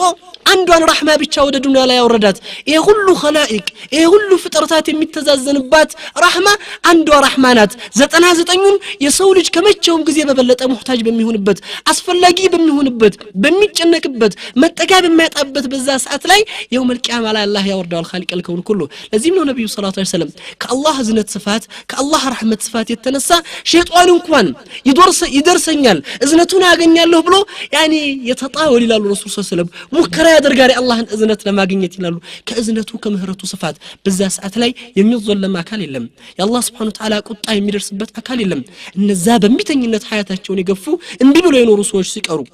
إذن ይህንን ስም ስንመለከት ትልቅ የሆነ አዛኝነቱን ለኛ ያለውን ውዴታውን አላህ Subhanahu Wa Ta'ala ያመላክተናል ይህንንም ከሚያመላክቱን ውስጥ ቁርአንን ተመልከቱት ሪሳለት ረባኒ አምላካዊ መጽሐፍቶችን አምላካዊ ህግጋቶችን ብንመለከታቸው ብዙ ጊዜ የሚያመላክቱት ምንድነው የሚጀምሩት በምንድነው በቢስሚላሂር ረህማኒር ረሂም ቢስሚላሂር ረህማኒር ረሂም ብለው ነው የሚጀምሩት በአላህ ስም እጅግ ሩህሩህና አዛይ በሆነው ስሙ ይገልጻሉ ሱብሃንአላህ ፈክሩ ያ ኢኽዋን ቁርአን ላይ ሲጀምር ቢስሚላሂል ጀባሩል ሙንተቂም ብሎ ቢጀምር الله ኃያልነቱን ኃይለኝነቱን ተበቃይነቱን እየገለጸ ቢጀምር እንዴት ነው ቁርአንን የምትቀራው እንዴት ነው ቁርአንን የምትገባበት እንዴት ነው ከቁርአን ተጠቃሚ መሆን የምትችለው ስትገባበት ራሱ በፍርሃት ነው በጭንቀት ነው ለዚህ ሲል አላህ Subhanahu Wa Ta'ala ግን በሙሉ ዝነቱ አደረገው ይሄም ይቀር አላህ Subhanahu Wa Ta'ala ቢስሚላሂር ረህማኒል ሙንተቂም ብሎ ቢጀምር ለሰሩበት አዛኝ በሆነው ጌታ ላልሰሩለት ደግሞ ይሄ ቁርአን ተበቃይ በሆነው ጌታ ስም ይጀምራል ብሎ ቢል ያስፈራል ያስጨንቃል አላህ ግን ባሮቹ በፍርሃትና በጭንቀት እንዲመጡ የሚፈልግ ጌታ ስላልሆነ ቢስሚላሂር ረህማኒር ረሂም እጅግ ሩህሩህና አዛይ በሆነው በአላህ ስም እጀምራለሁ ያ ኢኽዋን ፈክር በዝነት ነው የምትገባው አንተ ተስፋ አድርገህ ነው የምትገባው ያስ ውስጥ እንዳትገባ ተስፋ መቁረጥ ላይ እንዳትደርስ ይሄን ቁርአን ስላልሰራህበት ወይም ቁርአንን በሚፈልገው መልኩ ስላላስይርከው ተስፋ ሳትቆርጥ ሙሐወላ እንድታደርግ ሙከራ እንድታደርግ የአላህን ምህረት ፈላጊ መሆን እንድትችል በሩን ክፍት አድርጎታል ኻሊቀል ከውን ሁሉ ይሄም የአላህ Subhanahu Wa Ta'ala ደላኢል الحب ፍቅሩን የሚያመላክት ለባሮቹ ያለውን ውዴታና እዝነቱን ከሚያመላክተው ባህሪያቶች ውስጥ ነው ለምሳሌ ስንመለከት ከቁርአን ውስጥ ምን ይላል አላህ Subhanahu Wa Ta'ala በአንድ አያት ላይ ኢነ ረቢ ረሂሙን ወዱድ ኢነ ረቢ ረሂሙ ወዱድ ሁለት የውዴታ ቃላቶችን ተጠቅሟል እዚህ አያት ላይ ሁለቱ ስያሜዎች ረሂምና ወዱድ የሚለው ስም በጣም ልዩነት አላቸው ጌታዬ አዛኝና ወዳጅ የሆነ ጌታ ነው ወዳጅ የሆነ ጌታና አዛኝ የሆነ ጌታ ረሂም የሚለው ቃል ለምን ይተጠቀምበታል አንድ ገኒ አንድ ያለው ሰው ለሌለው ሰው ለችግረኛ ሰው ሲሰጥ ወይም ሲረዳ ከጎኑ ሲቆምለት ምን ያለ ነው አዝኖ ነው አይደለም አንድ የምትወደው ጓደኛህን አንድ የምታፈቅረውን ሰው አንድ የምታከብረውን ሰው ስታደርግለት ስትሰጠው ምን ያረክ ነው ውዴታህን እየጨመርክለት ነው ኢዘን አላህ ምንድነው ፈክሩ ያ ኢኽዋን ረሂም ነው እንደገና ወዱድ ነው ወዳጅ ነው ውዴታውን ለመጨመር እሱ ዘንድ ያለህን ቀረቤታና እሱ ዘንድ ያለህን ፍቅር ለመጨመር ውዴታውን ይገልጻል አላህ Subhanahu Wa Ta'ala ሱብሃንአላህ ኢዘን ኢነ ረቢ ረሂሙን ወዱድ ስድስተኛ አላህ Subhanahu Wa Ta'ala ለኛ ካለ ውዴታ من دلائل الحب سبحانه وتعالى يعني ዱዓ እንድናደርግ እንድንለምነው እንድንፈልግለት ምክንያቱም ምን ጊዜም የፈለገ ነገር ቢሟላልን ያለነው ዱንያ ላይ ነው ጎዶሎናት ዱንያ መቼም አትሞላም የሰው ልጅ ሙሉ ደስታን መቼም ቢሆን ማግኘት አይችልም ለዚህ ነው ኢማም አህመድ ኢብኑ ሐንበል ረህመቱላህ ዐለይሂ ተጠይቀው መታ ይጂድ الرحى الانسان የሰው ልጅ ረፍትን ሙሉ ደስታን ማግኘት የሚችለው መቼ ነው ሲሏቸው እንደማ يدخل الجنه رجله اليمنى ይላሉ ቀኝ እግሩ ጀነት ሲገባ ብቻ ነው የሰው ልጅ ሙሉ ደስታን ማግኘት የሚችለውና የሚያርፈው ይላሉ ረህመቱላህ ዐለይሂ ይዘን በህይወት ላይ ያለ ብዙ ነገሮች ይጎሉሃል ብዙ ነገሮችን ታጣለህ በሐያቱ ላይ ብዙ የምትፈቅዳቸው ነገሮች ዱንያ ይሟላልሃል ይሄንን ደስታህን የሚነጥቅህ ነገር ግን አደጋ ይመጣብሃል በሽታ ይመጣብሃል ሐዘን ይመጣብሃል የምታፈቅራቸው ሰዎች ከጎንህ ይጠፋሉ ይለዩሃል ያ ደስታህ ሙሉ መሆን አይችልም ሰውነህና የሚጎልህ ነገር አለ ያንን የጎደለህን ነገር ለማሟላት አላህ ምን አደረገ يعني ادعوني استجب لكم ችግሮቻችሁ ማንም ያነሳላችሁ አይችልም ማንም አንተን መርዳት አይችልም ኢላ አላህ Subhanahu Wa Ta'ala አላህ ቢቀር እንጂ ታመህ ማንም ማዳን የሚችለው ምናልባት ሐኪሙ ባለው ዕውቀት ያለውን በሽታ ደርሶ ለቫይረሱ መከላከያ መድኃኒት ሊሰጥህ ይችላል ነገር ግን መዳን በማን እጅ ነው ያለው በአላህ Subhanahu Wa Ta'ala እጅ ግን ከማንም በላይ ማን ልትፈልግ ይገባል በህይወት ላይ በዱንያ ላይ የተለያዩ ችግሮች ይገጥሙሃል ችግርህን ማን ነው ሊፈታልህ የሚችለው أما يجيب المضطر إذا دعاه مضطر إذا دعاه አይደለም ሙስሊም አይደለም አላህን የሚፈራሰው አይደለም በአላህ ትእዛዝ ላይ የተገኘ ሰው أما يجيب المضطر إذا دعاه ይሄን አያት ዑለማኡ المفسرين ሲፈስሩ ይላሉ ሙስሊም ባይሆን ከእስልምና ውጭ ሆነ ከሃዲ ሰው እንኳን ቢሆን ሙጥር ላይ እጥራር ኃይለኛ ጭንቀት ላይ ሆኖ አላህን ከለመነው አላህ ይመልሳል ለዚህ ነው ሰይድና ሙሳን አላህ Subhanahu Wa Ta'ala فرعون ያን ያህል ስለሚናቸው ያኒ ምላሽ አልሰጡትም አይደለም ያ ሙሳ እንዲህ አድርጌ አሳድጌ ስንት ነገር አድርጌልህ ይያላቸው ሲላቸው መልስ አልሰጡትም والله አንተን ያን ያህል ከሚጠራ ያ ሙሳ እኔን አንድ ጊዜ ጠርቶ በነበር መልስ ሰጠው ነበር ይላል አላህ Subhanahu Wa Ta'ala ለዚህ ነው ነብዩ ሰለላሁ ዐለይሂ ወሰለም በአንድ ሐዲስ ላይ ሲናገሩ የአላህን እዝነት ሲገልጹ አንድ አላህን ብዙ ጊዜ የወነጀለ ሰው في مسند በተዘገበ ሐዲስ ላይ ነው ብዙ ጊዜ አላህን የሚወነጅል ሰው ዱዓ ያደርጋል ዱዓ ሲያደርግ يا ربي يا لدعاء درقال فيحجبون أصواته الملائكة ملائكوش دمتون يفنطال ودى الله انداي درس يزيون جلنيا دمت يعني الله زند انداي درس ሁለት ጊዜም يا ربي يا ላይ ይጠራል መልስ የለም ሶስተኛ يا ربي ይላል ታፍኗል ድምጹ አራተኛ يا ربي ይላል ድምጹ ታፍኗል الله سبحانه وتعالى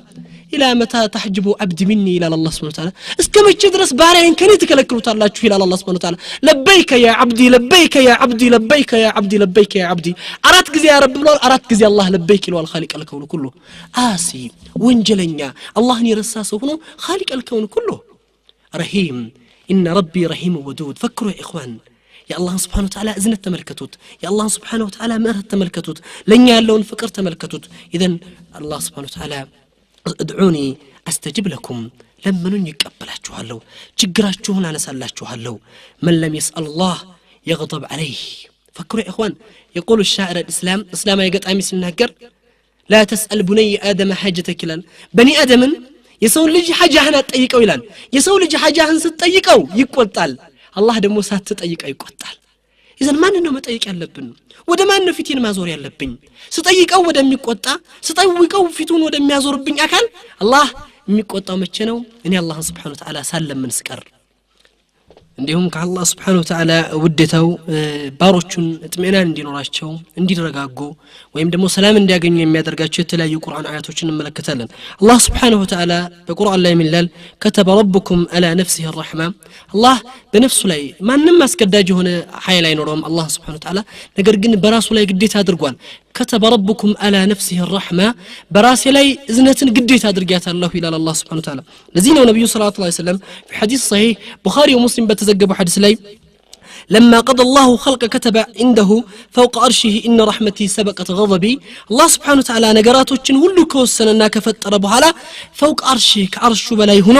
إن رحمتي سبقت غضبي የኔ ምህረቴ እዝነቴ ከቁጣዬ ትቀድማለች ይላል الله سبحانه وتعالى በሌላ ቁርአን ምዕራፍ ላይ ምን ይላል يريد الله بكم اليسر ولا يريد بكم العسر ለናንተ ገሩንና ለስላሳውን ወይም ለዘብተኛውን ነገር ይመርጥላችኋል ለናንተ መጨናነቅን አይመርጥላችሁም ይሄ ዲን ገርዲን ነው ለስላሳ ዲን ነው ያኒ በጣም ክፍት የሆነ ሰፊ የሆነ ዲን ነው እኛ ካላጣበብ ነው እኛ ካላጨናነቅ ነው እኛ ሰዎችን እንዲጨናነቁ ካላደረግናቸው በስተቀር ኢዘን ይሄንን ሰፊ ዲን ሰዎች እንዲገቡበት እናደርግ ይገባል እንጂ እንዲወጡበት እናደርግ አይገባም አላህ ዩስር ያደረገውን ዲን ለማን ነው እኛ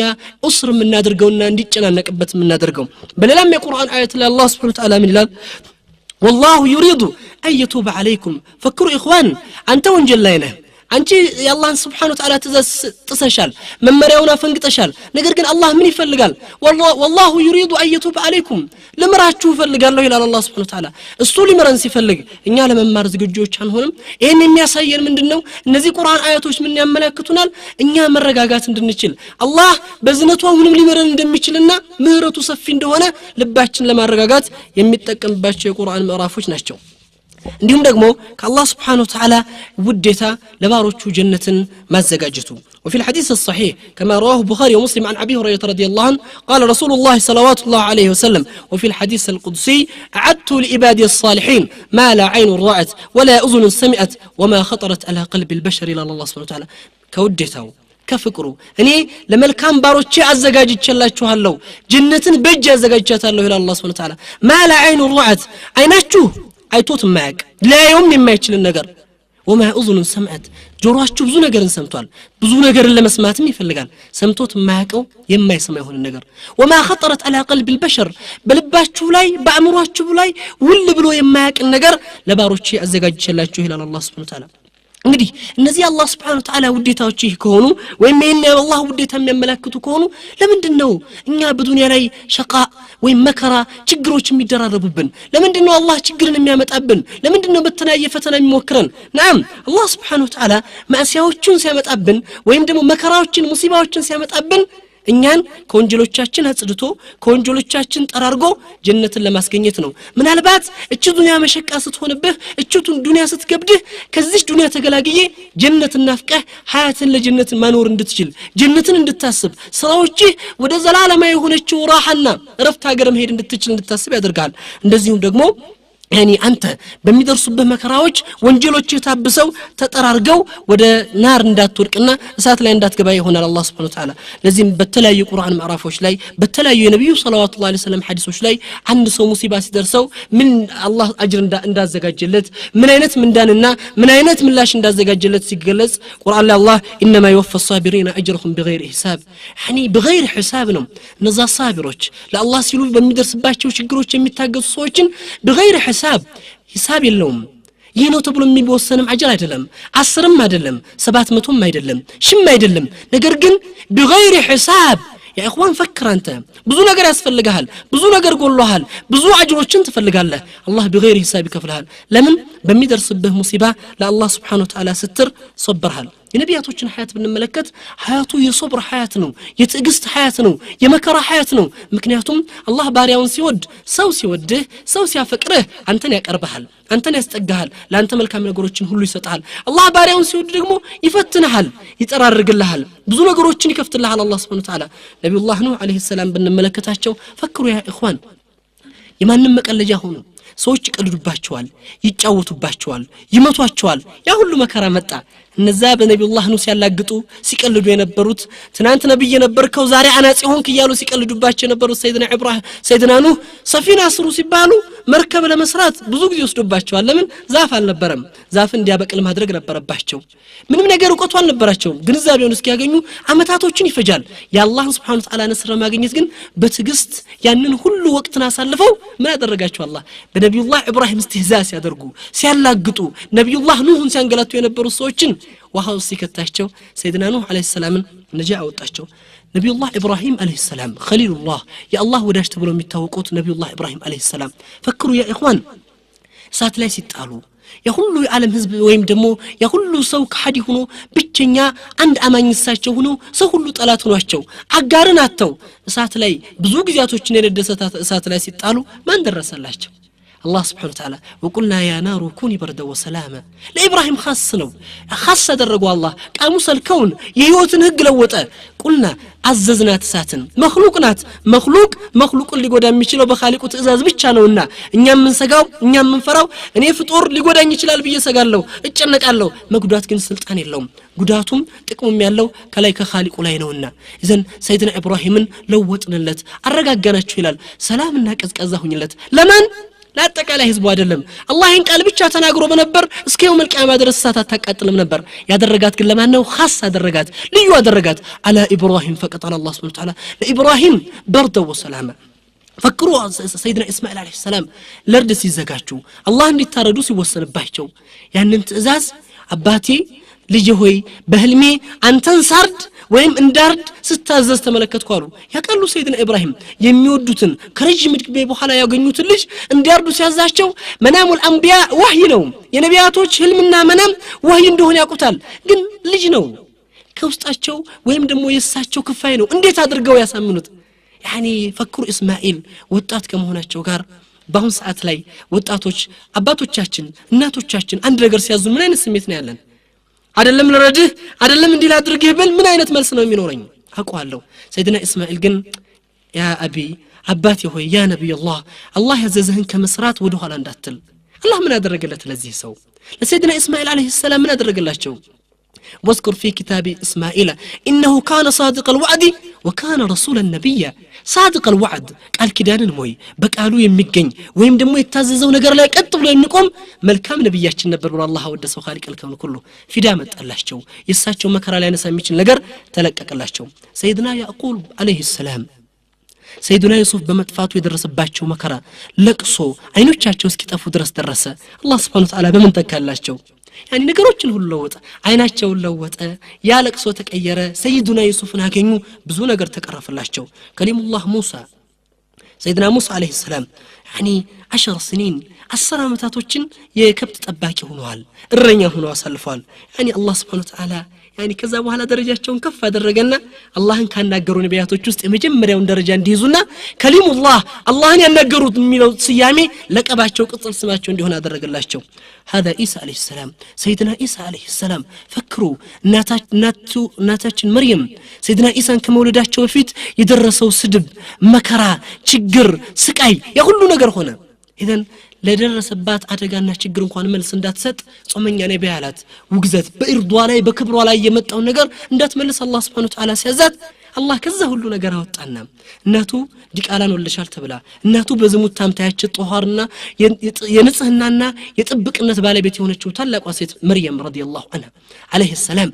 ያን ደረጃ ገኝ በኋላ አላህ በመድር ላይ ከማንም በላይ ብዙዎች ዘንድ የተወደዱ አላህ ዘንድ ክብራቸው ከፍ ያለ ሰው እንዲሆን አደረጋቸው هذا نبينا صلوات الله عليه وسلم ከማንም በላይ በህይወት ላይ አሸደ አዛ ያደረሰባቸው ነብዩ በሐዲሶቻቸው እንደገለጹት والله ማንም ከተሰቃየው ተሰቃይቻለሁ ማንም ከተስፈራራው ተስፈራርቻለሁ ይላል ረሱሉ ሰለላሁ ዐለይሂ ወሰለም የሚበሉት አጣው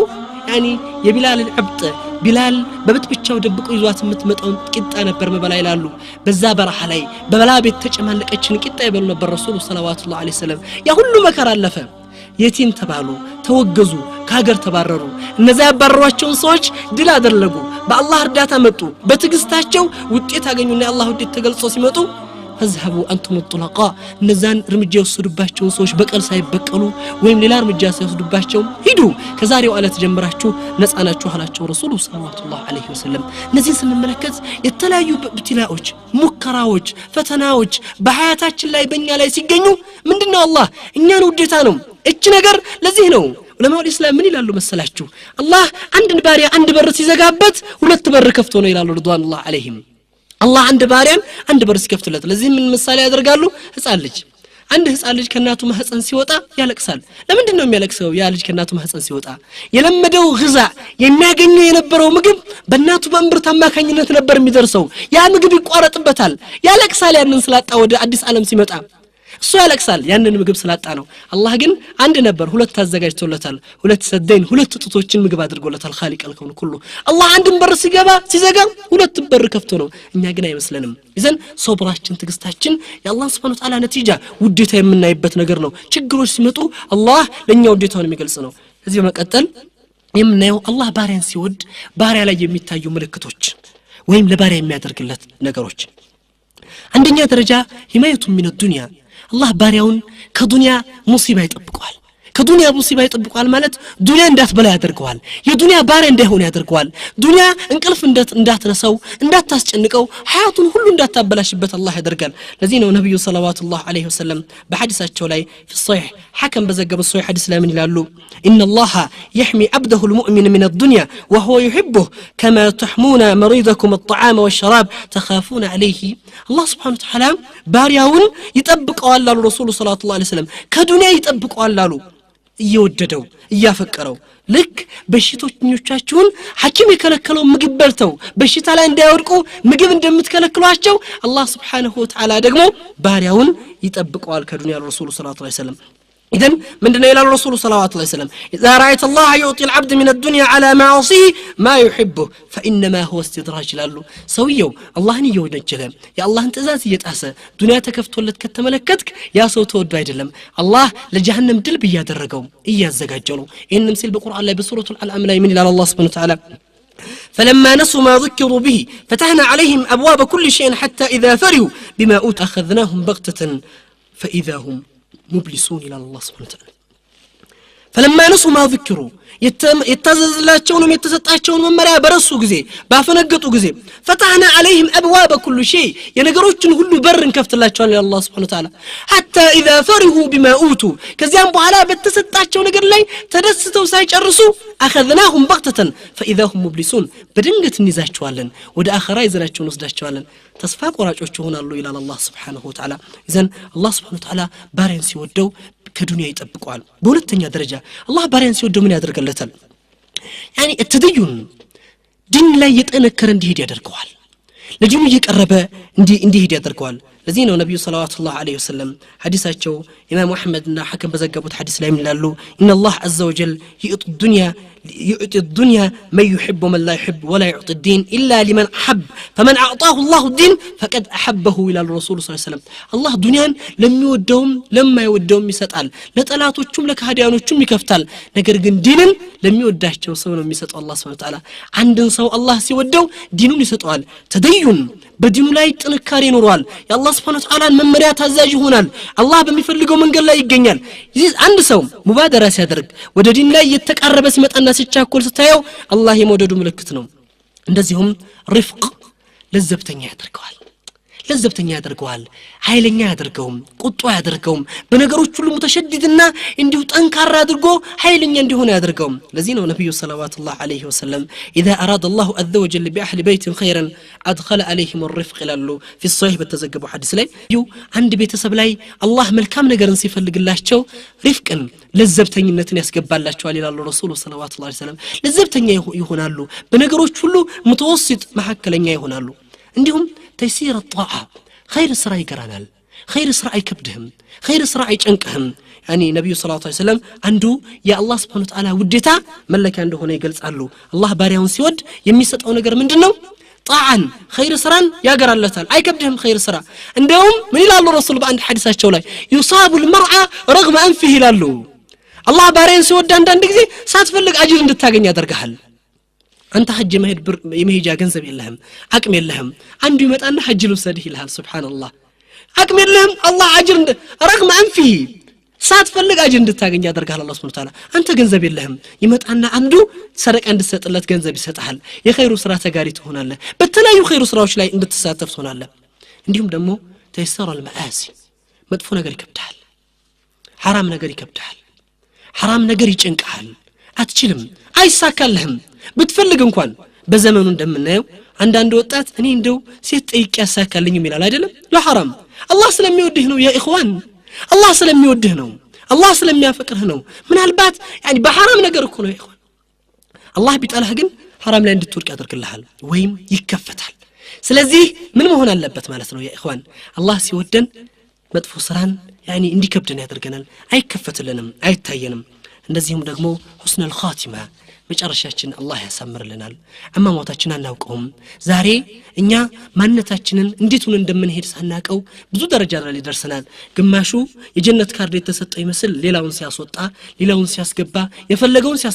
የፈለገውን ሲያስወጣ ለሱ ዋስትና የተሰጠው ይመስላል ነገር ግን አናውቀውም ነብዩ ሰለላሁ ዐለይሂ ወሰለም انما الاعمال بالخواتم የስራዎች ሁሉ ውጤት የሚታወቀው በመጨረሻቸው ነው ይላሉ ረሱል ሰለላሁ ዐለይሂ ወሰለም እንዴት ሆነ እንደምንሞት አናቅም ያخوان ነገ አወለ ሶፍ ተሰልፌ ነገ የት ልሄድ እንደምችል አላቀውም ከነብዩ ጀርባ የነበሩ ሱሐባዎች ከፍሮ የሄዱ ሰዋባዎች እኮና ቃለን ኢኽዋን መጨረሻቸው ተበላሽቶባቸው ለዚህ ነበር የነብዩ ዱዓ اللهم احسن ختامي ጌታዬ መጨረሻዬን አሳምርልኝ ያሉ የመጨረሻ ነገር አሳስቧቸው ተጨንቀው ዱዓ ያደረጉት اذا الله سبحانه وتعالى ይወደዳቸውን ሰዎች አላህ የሚወዳቸውን ሰዎች ምን ያደርግላቸዋል መጨረሻቸውን ያሳምርላቸዋል እነዚህ እንግዲህ አላህ ሲወዳቸው በባሮች ላይ የሚታዩ ምልክቶች ናቸው በመጨረሻ የምንመለከተው ነገር ምንድነው ነማዚጅ من احبهم الله سبحانه وتعالى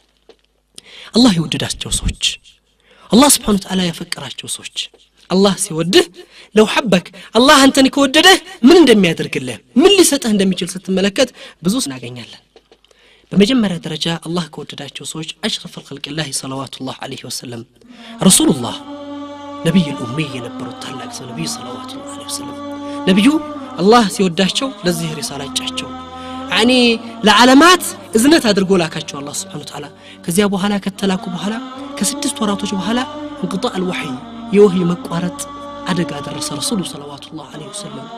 ነብዩ ወህዩ ሲቋረጥባቸው ሰጉ ደነገጡ ለ6 ወራቶች የአላህ ትእዛዝ ተቋረጠ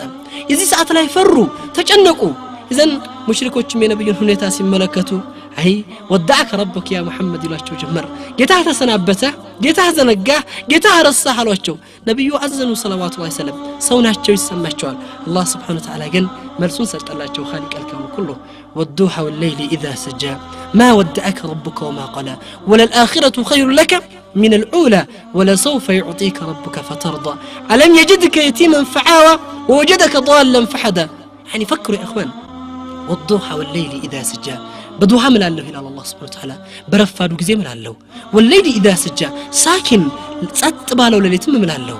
ما ودأك ربك وما قلى أبشر يا محمد صلوات الله عليه وسلم التسنابسنهم الرسانهم الطلانهم من الله سبحانه وتعالى وللآخرة خير لك من الأولى يقطعوا أجر لا أنت تشعلنا مጨረሻ حمارنو ለምንድነው ነብዩ ቶሎ ወደ አላህ መገናኘትን የመረጡት ወደ አላህ መሄድን የመረጡት اختيار እኮ ነው የተሰጣቸው በዱንያ መቆየትን ትፈልጋለህ ወደ አላህ መሸጋገርን ሲባሉ በል الرفيق الاعلى بل الرفيق الاعلى ነበር ነብዩ ቃል ወደ መልካም ወዳጅ መሄድ ይፈልጋለሁ የሚጠብቃቸው የተሻለ ሀገር እንዳለ ያውቃል ረሱል ሰለላሁ ዐለይሂ ወሰለም وللآخرة خير لك من الأولى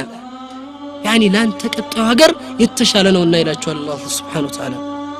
يعني ألم يجدك ولسوف يعطيك ربك فترضى أبشر يا محمد صلوات الله عليه وسلم زارين داس كفو زارين دتچانو زارين دمكرا ውስጥ እንዳስገቡ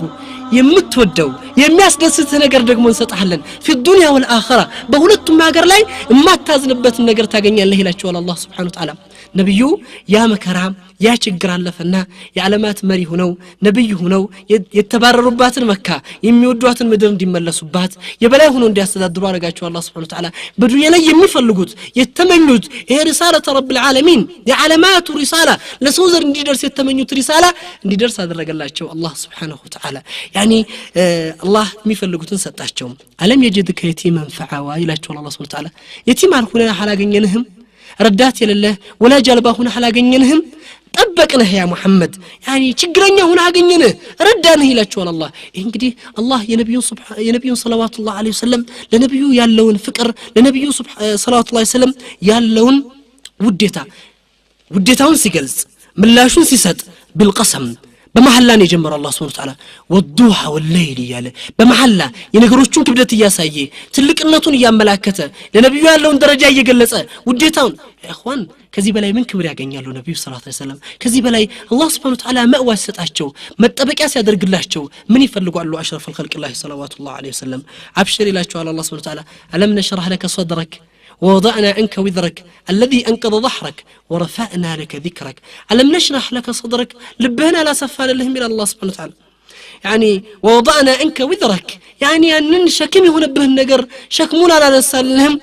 الذي أنقض ظهرك يا كبدوه ينبرون شكم ورفعنا لك ذكرك اسكما تشرشوا دمو موساتهن كفا درقنه لا تشوال كبرهن سمهن هيوان دي هنا درقنو اسكما تشوم بزي بلاي اسكيوم الكعام درز ينتسم يبلاي هنا ينورا إلا تشوال الله سبحانه وتعالى لمن فإنما الأسر يسرى يعني فإنما الأسر يسرى من قزيم كضيك من قزيم كجكر بحالا فتح متعال من قزيم كتوسنو مجانا نقوش بحالا الله بروني كفتوال لك قدم اندهلو عندهم بر سيزاقا ولتن بر كفتال يتوسن نقروچن سي الله سبحانه وتعالى سيكلكلن يتشال نقر اللي ساتن مهونو لناقو يقبال بولتن يا درجة الله سبحانه وتعالى كودداچو سوچ ውስጥ سيدنا خديجة أمنا الخديجة رضي الله عنها እናታችን ኸዲጃ አላህ ስራውን ይወድላትና يعني የነብዩ ባለቤት ናቸው ነብዩ ከማን በላይ አፍቀራዋት ወደዋት የኖሩ ሴት ናቸው አላህ ስራቸው እንደላቸውና አላህ Subhanahu Wa Ta'ala እናታችን ኸዲጃ ሊሞቱ ሲሉ ሰይድና ጅብሪልን አለይሂ ሰላም ላከው في صحيح البخاري ومسلم بتزجبوا يا ابو هريره حديث لاي من الى كانت تحتضر نزول سيدنا جبريل عليه السلام من السماء فيقول يا محمد إن الله يقرئ خديجة السلام فيقول لك يا محمد بشر خديجة بقصر من قصب في الجنة وقصب أي لؤلؤ لا صخب فيه ولا نصب من الممر من تلاشوا نتاجن خديجة ليموتوا ودا آخر للشقاقروا الله سيموتوا يا جنياتشوال سيهدوا يا جنياتشوال لكن لا الله اندزال هذا الرقم يعني بدنيا لا يالج من فلق الله سبحانه وتعالى نتاجن خديجان لسروت لله سبحانه وتعالى فرتوا لا درجوا السراج لا درجوا خدمة لسلمنا لا درجوا أستواصوا النتاجن خديجان وديتها الله موددون ነብዩ ብቻ እንዲያውቁ አይደለም የተፈለገው እስኪው መልቂያማ ድረስ ያሉ ትውልዶች እንዲያውቁ ስለሚፈለግ አላህ Subhanahu Wa Ta'ala ጅብሪል ላከው አለይሂ ሰላም ኸዲጃን አሰላሙ አለይኩም በላት ከዚህ በላይ ክብር ይኖራል ኢኽዋን በመድር ላይ ብቸኛ አላህ አሰላሙ አለይኩም ያላት ሴት እናታችን ኸዲጃ ረዲየላሁ ዐንሃ አላህ ስራቸው እንድላቸውና በጀነትም ማበስራት ቤት ነው ጀነት ላይ ድካም የሌለበት ውድ ከሆኑ ማዕድኖች የተገነባች ሆነችን ጀነትን ቤት ደግሞ አበስራት ለምን የመጀመሪያ የእስልምና የዋሂ መውረጃ ቤት የነበረችው የሷ ቤት ነበረችና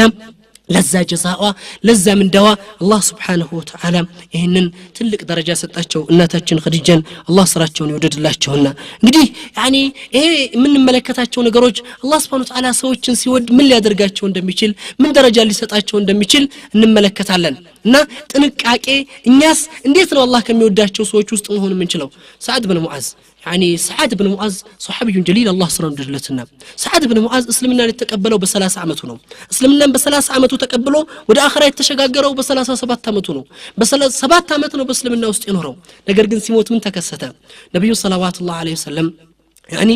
ጀናዛውን መላእክቶች ተሸከሙት ሰውነቱ ወፍራም ነበር ሱሐባዎች ያ ረሱላህ ሰውነቱ ቀለለን ሲሏቸው ብቻችሁን የምትሸከሙት መሰላችሁ ከናንተ ጋር ጀናዛውን መላእክቶች ተሸክመውታል አሉ يعني وتحركت له عرش الرحمن ለማንም ተንቀሳቅሶ ማያቀው ለስሞት ለማንም ነብይ ተንቀሳቅሶ ማያቀው አርሽ ለሰዓድ ሞት ተንቀሳቀሰ የሰማይ በሮች የጀነት በሮች ሁሉ ተከፈቱለት መስጊዱ ሲገቡ ነብዩ ሶላቱል ጀናዛ ሊሰግዱ መስጊዱ ባዶ ነው ሰው እንዳይረግጡ እየተጠነቀቁ ይሄዱ ነበር ያ ረሱላህ መስጊዱ እኮ ፋዲ ባዶ ነው ለምን ተጠነቀቃላችሁ ሲሏቸው ነብዩ ሰለላሁ እናንተ አታዩትም እንጂ ለሰዓድ ብን ሙዓዝ ጀናዛ ለመስገድ የወረዱ 70 መላእክት መስጊዱን ሞልተውታል አሉ ረሱሉ ሰለላሁ ዐለይሂ ወሰለም በመጨረሻም ቀብሩን ቀበሩት ከቀብር ሲመለሱ እናቱን አገኙት ያ ኡም ሰዓድ خفف حضنك وخفف دموعك لان الله فرح بموت سعد يا سعد እናት ሐዘንሽን ቀንሺ ለቅሶሽን ቀንሺ አላህ በሰዓድ ሞት ተደስቷልና አላህ ረሱሉ ሰለላሁ ዐለይሂ ወሰለም በሞቱ አላህ ተደሰተለት መላእክቶች ጀናዛው ላይ የተገኙበት የአርሹ الرحمن የተንቀጠቀጠለት ሰሐቢዩ ጀሊል ረዲየላሁ በ7 ዓመት እስልምና አላህ ሲወድ ምን እንደሚያደርግ ተመልከቱት እخوة الإيمان إذن እኛም የአላህ Subhanahu Wa Ta'ala ውዴታ ለማግኘት የቻልነውን ለጃ ማድረግ ጥረት ማድረግ አለብን በሩ ተዘግቶ ይሆናል ልንቆረቆረው ይገባል በዱንያ ላይ አላህ Subhanahu Wa Ta'ala ወዷቸው የተመለከትናቸው ሰዎች ነማዝ ጀሚላ ልዩ ሆኑ ምሳሌዎች ናቸው እንግዲህ ነብዩ ሰለላሁ ዐለይሂ ወሰለም በሐዲሳቸው እንደገለጹት فما منكم من احد في الجنه الا ويحاضره ربه محاضره فيقول له يا فلان اني راض عنك فهل انت راض عني الله Subhanahu Wa Ta'ala ነብዩ ሰለላሁ ዐለይሂ ወሰለም ያንዳንዱን ሰው የውመል ቂያማ ጀነት ላይ محاضره لقاء ወይም ደሞ ንግግር ያደርግለታል እከሌ በስማችን ጠርቶ እኔ አንተን ወድጃለሁ አንተ ወደኸኛል ብሎ ይጠራዋል ረሱሉ ሰለላሁ ዐለይሂ ወሰለም ምናልባት በዱንያ ላይ እኛ ይሄን የመባል ጣል እናገኝ እንችላለን ነገር ግን ነገ የውመል ቂያማ አላህ ዘንድ ዛሬ ከተስተካከለን ዛሬ አላህ Subhanahu Wa Ta'ala ውዴታ ለሚያገኙ ሰዎች ለመሆን ከጣርን ይሄንን መጨረሻ እናገኘዋለን ወይም ይሄንን ደረጃ እናገኘዋለን እንግዲህ ሰሃባዎች እነዚህ አላህ Subhanahu Wa Ta'ala በትክክለኛው ፈለግ ተከትለው ይሄዱ የነብዩ ሰለላሁ ዐለይሂ ወሰለም ሰዎች በዱንያ ላይ ይሄንን ደረጃ አግኝተውታል አላህ Subhanahu Wa Ta'ala በትክክል ታዘዙት የአላህ Subhanahu Wa Ta'ala ያኒ ውዴታ አገኙት በትንሽ ስራዎችም ቢሆን እኛም ደግሞ ይሄንን ውዴታ ይሄንን ፍቅር በተወሰኑ አላህ ዘንድ ሊያቀርበው የሚችሉ ስራዎች ሰርተን ትንሽም ነገር ቢሆን አላህ ዘንድ ነገጧት ጀነት ለማግኘት እንችል ዘንዳ ለነዚህ ኸይር ስራዎች ልንሽቀዳደም ልንሯሯጥ ይገባናል እንግዲህ ያኒ አላህ Subhanahu Wa Ta'ala ምን ላል የመጨረሻ እንደምንመለከተው ባሮቹን እንደሚወድ ወይም ደግሞ እንደሚያፈቅር يعني ይሄንን ሐለቀተል ኢልም ለአላህ Subhanahu Wa Ta'ala ምን ያህል እንደሚወዳቸው እንደሚያፈቅራቸው የትእዛዙን ትልቅነት የሚመለከቱ ሰዎችን ሲመለከት በሐዲስ አልቁርሲ ነብዩ ምን ይላሉ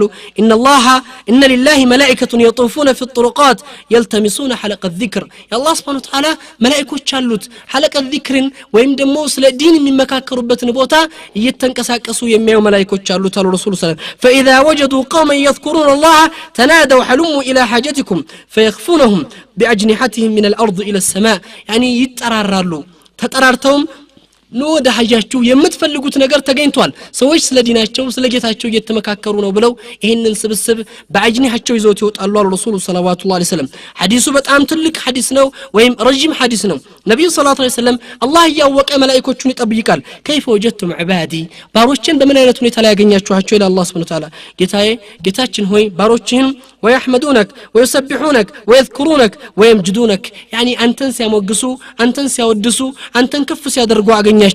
አገኘናቸው ይላሉ ወሐራኡኒ አላህ እኔን ተመልክተውኛል እኔን አይተውኛል የሚያመሰግኑኝ የሚያወድሱኝ ከፍ የሚያደርጉኝ ይላል فيقولنا لا يا رب لم يروك يعني أنتني ما يتدل تسطاچوم فكيف لو رأوني بيعون انديت يهونالو الى الله سبحانه وتعالى يقولون لو رعوك كانوا اشد لك عباده بيعوه كزي كالوبت يبلطه لانت تزازاجنا بانت ممريا لاي قط بلو يميقومو يهونالو يعني واشد لك تمجيدا وتحميدا واكثر لك تسبيحا انتم بتام كمياموغسوت كمياودسوتنا كميقربوت ውስጥ ይሆናሉ يعني ما يطلبون من ፈልገው ነው እንዲህ የሚያደርጉት الى الله سبحانه وتعالى وتعالى يطلبون الجنة جنة فلقوا يلوتال حر أوحى جنة بجي فتركوات نبوتا يقواتال قالوا لا يا رب على يواتم فيقول فكيف لو رأوها بيوات نديت يهونوا نبر إلى الله سبحانه وتعالى يقولون لو أنهم رأوها كانوا أشد عليها حرصا وأشد عليها طلبا وعظموا فيها رغبة لسؤال لا تجوجوت ويمسوازن اللي أسكبات شيء مسرو سراوتشن كمان نبلا يبجوجوت كم يسروا هنا الليلة فيقول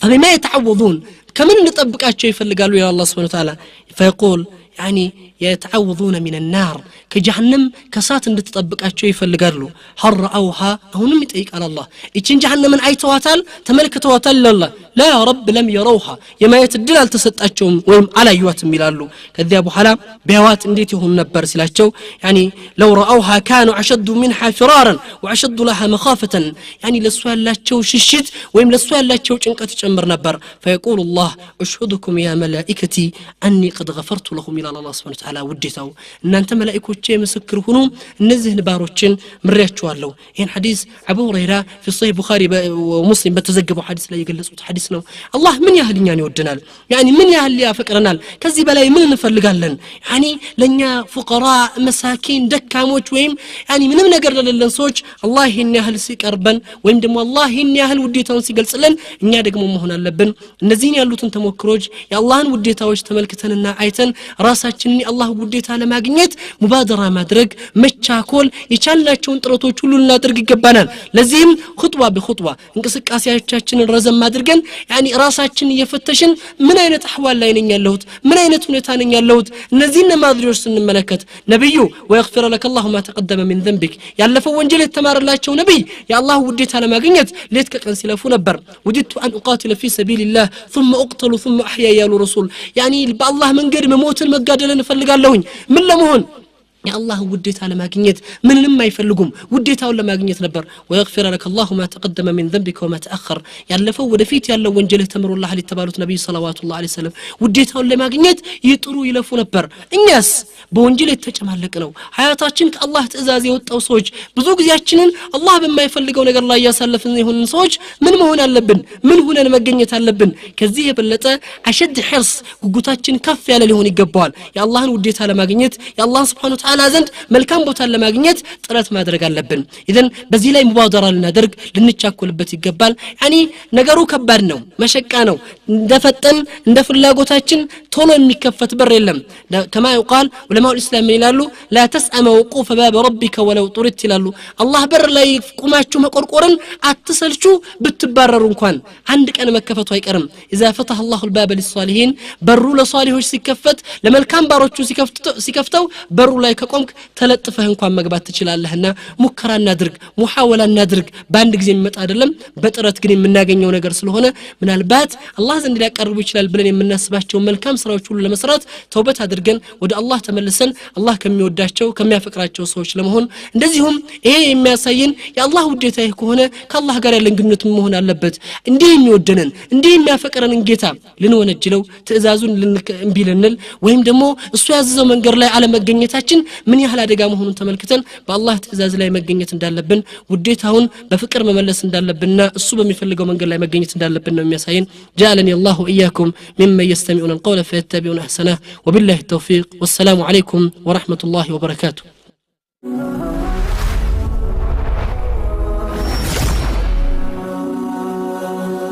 سبسكرايب بمعرق بيتساب يهرو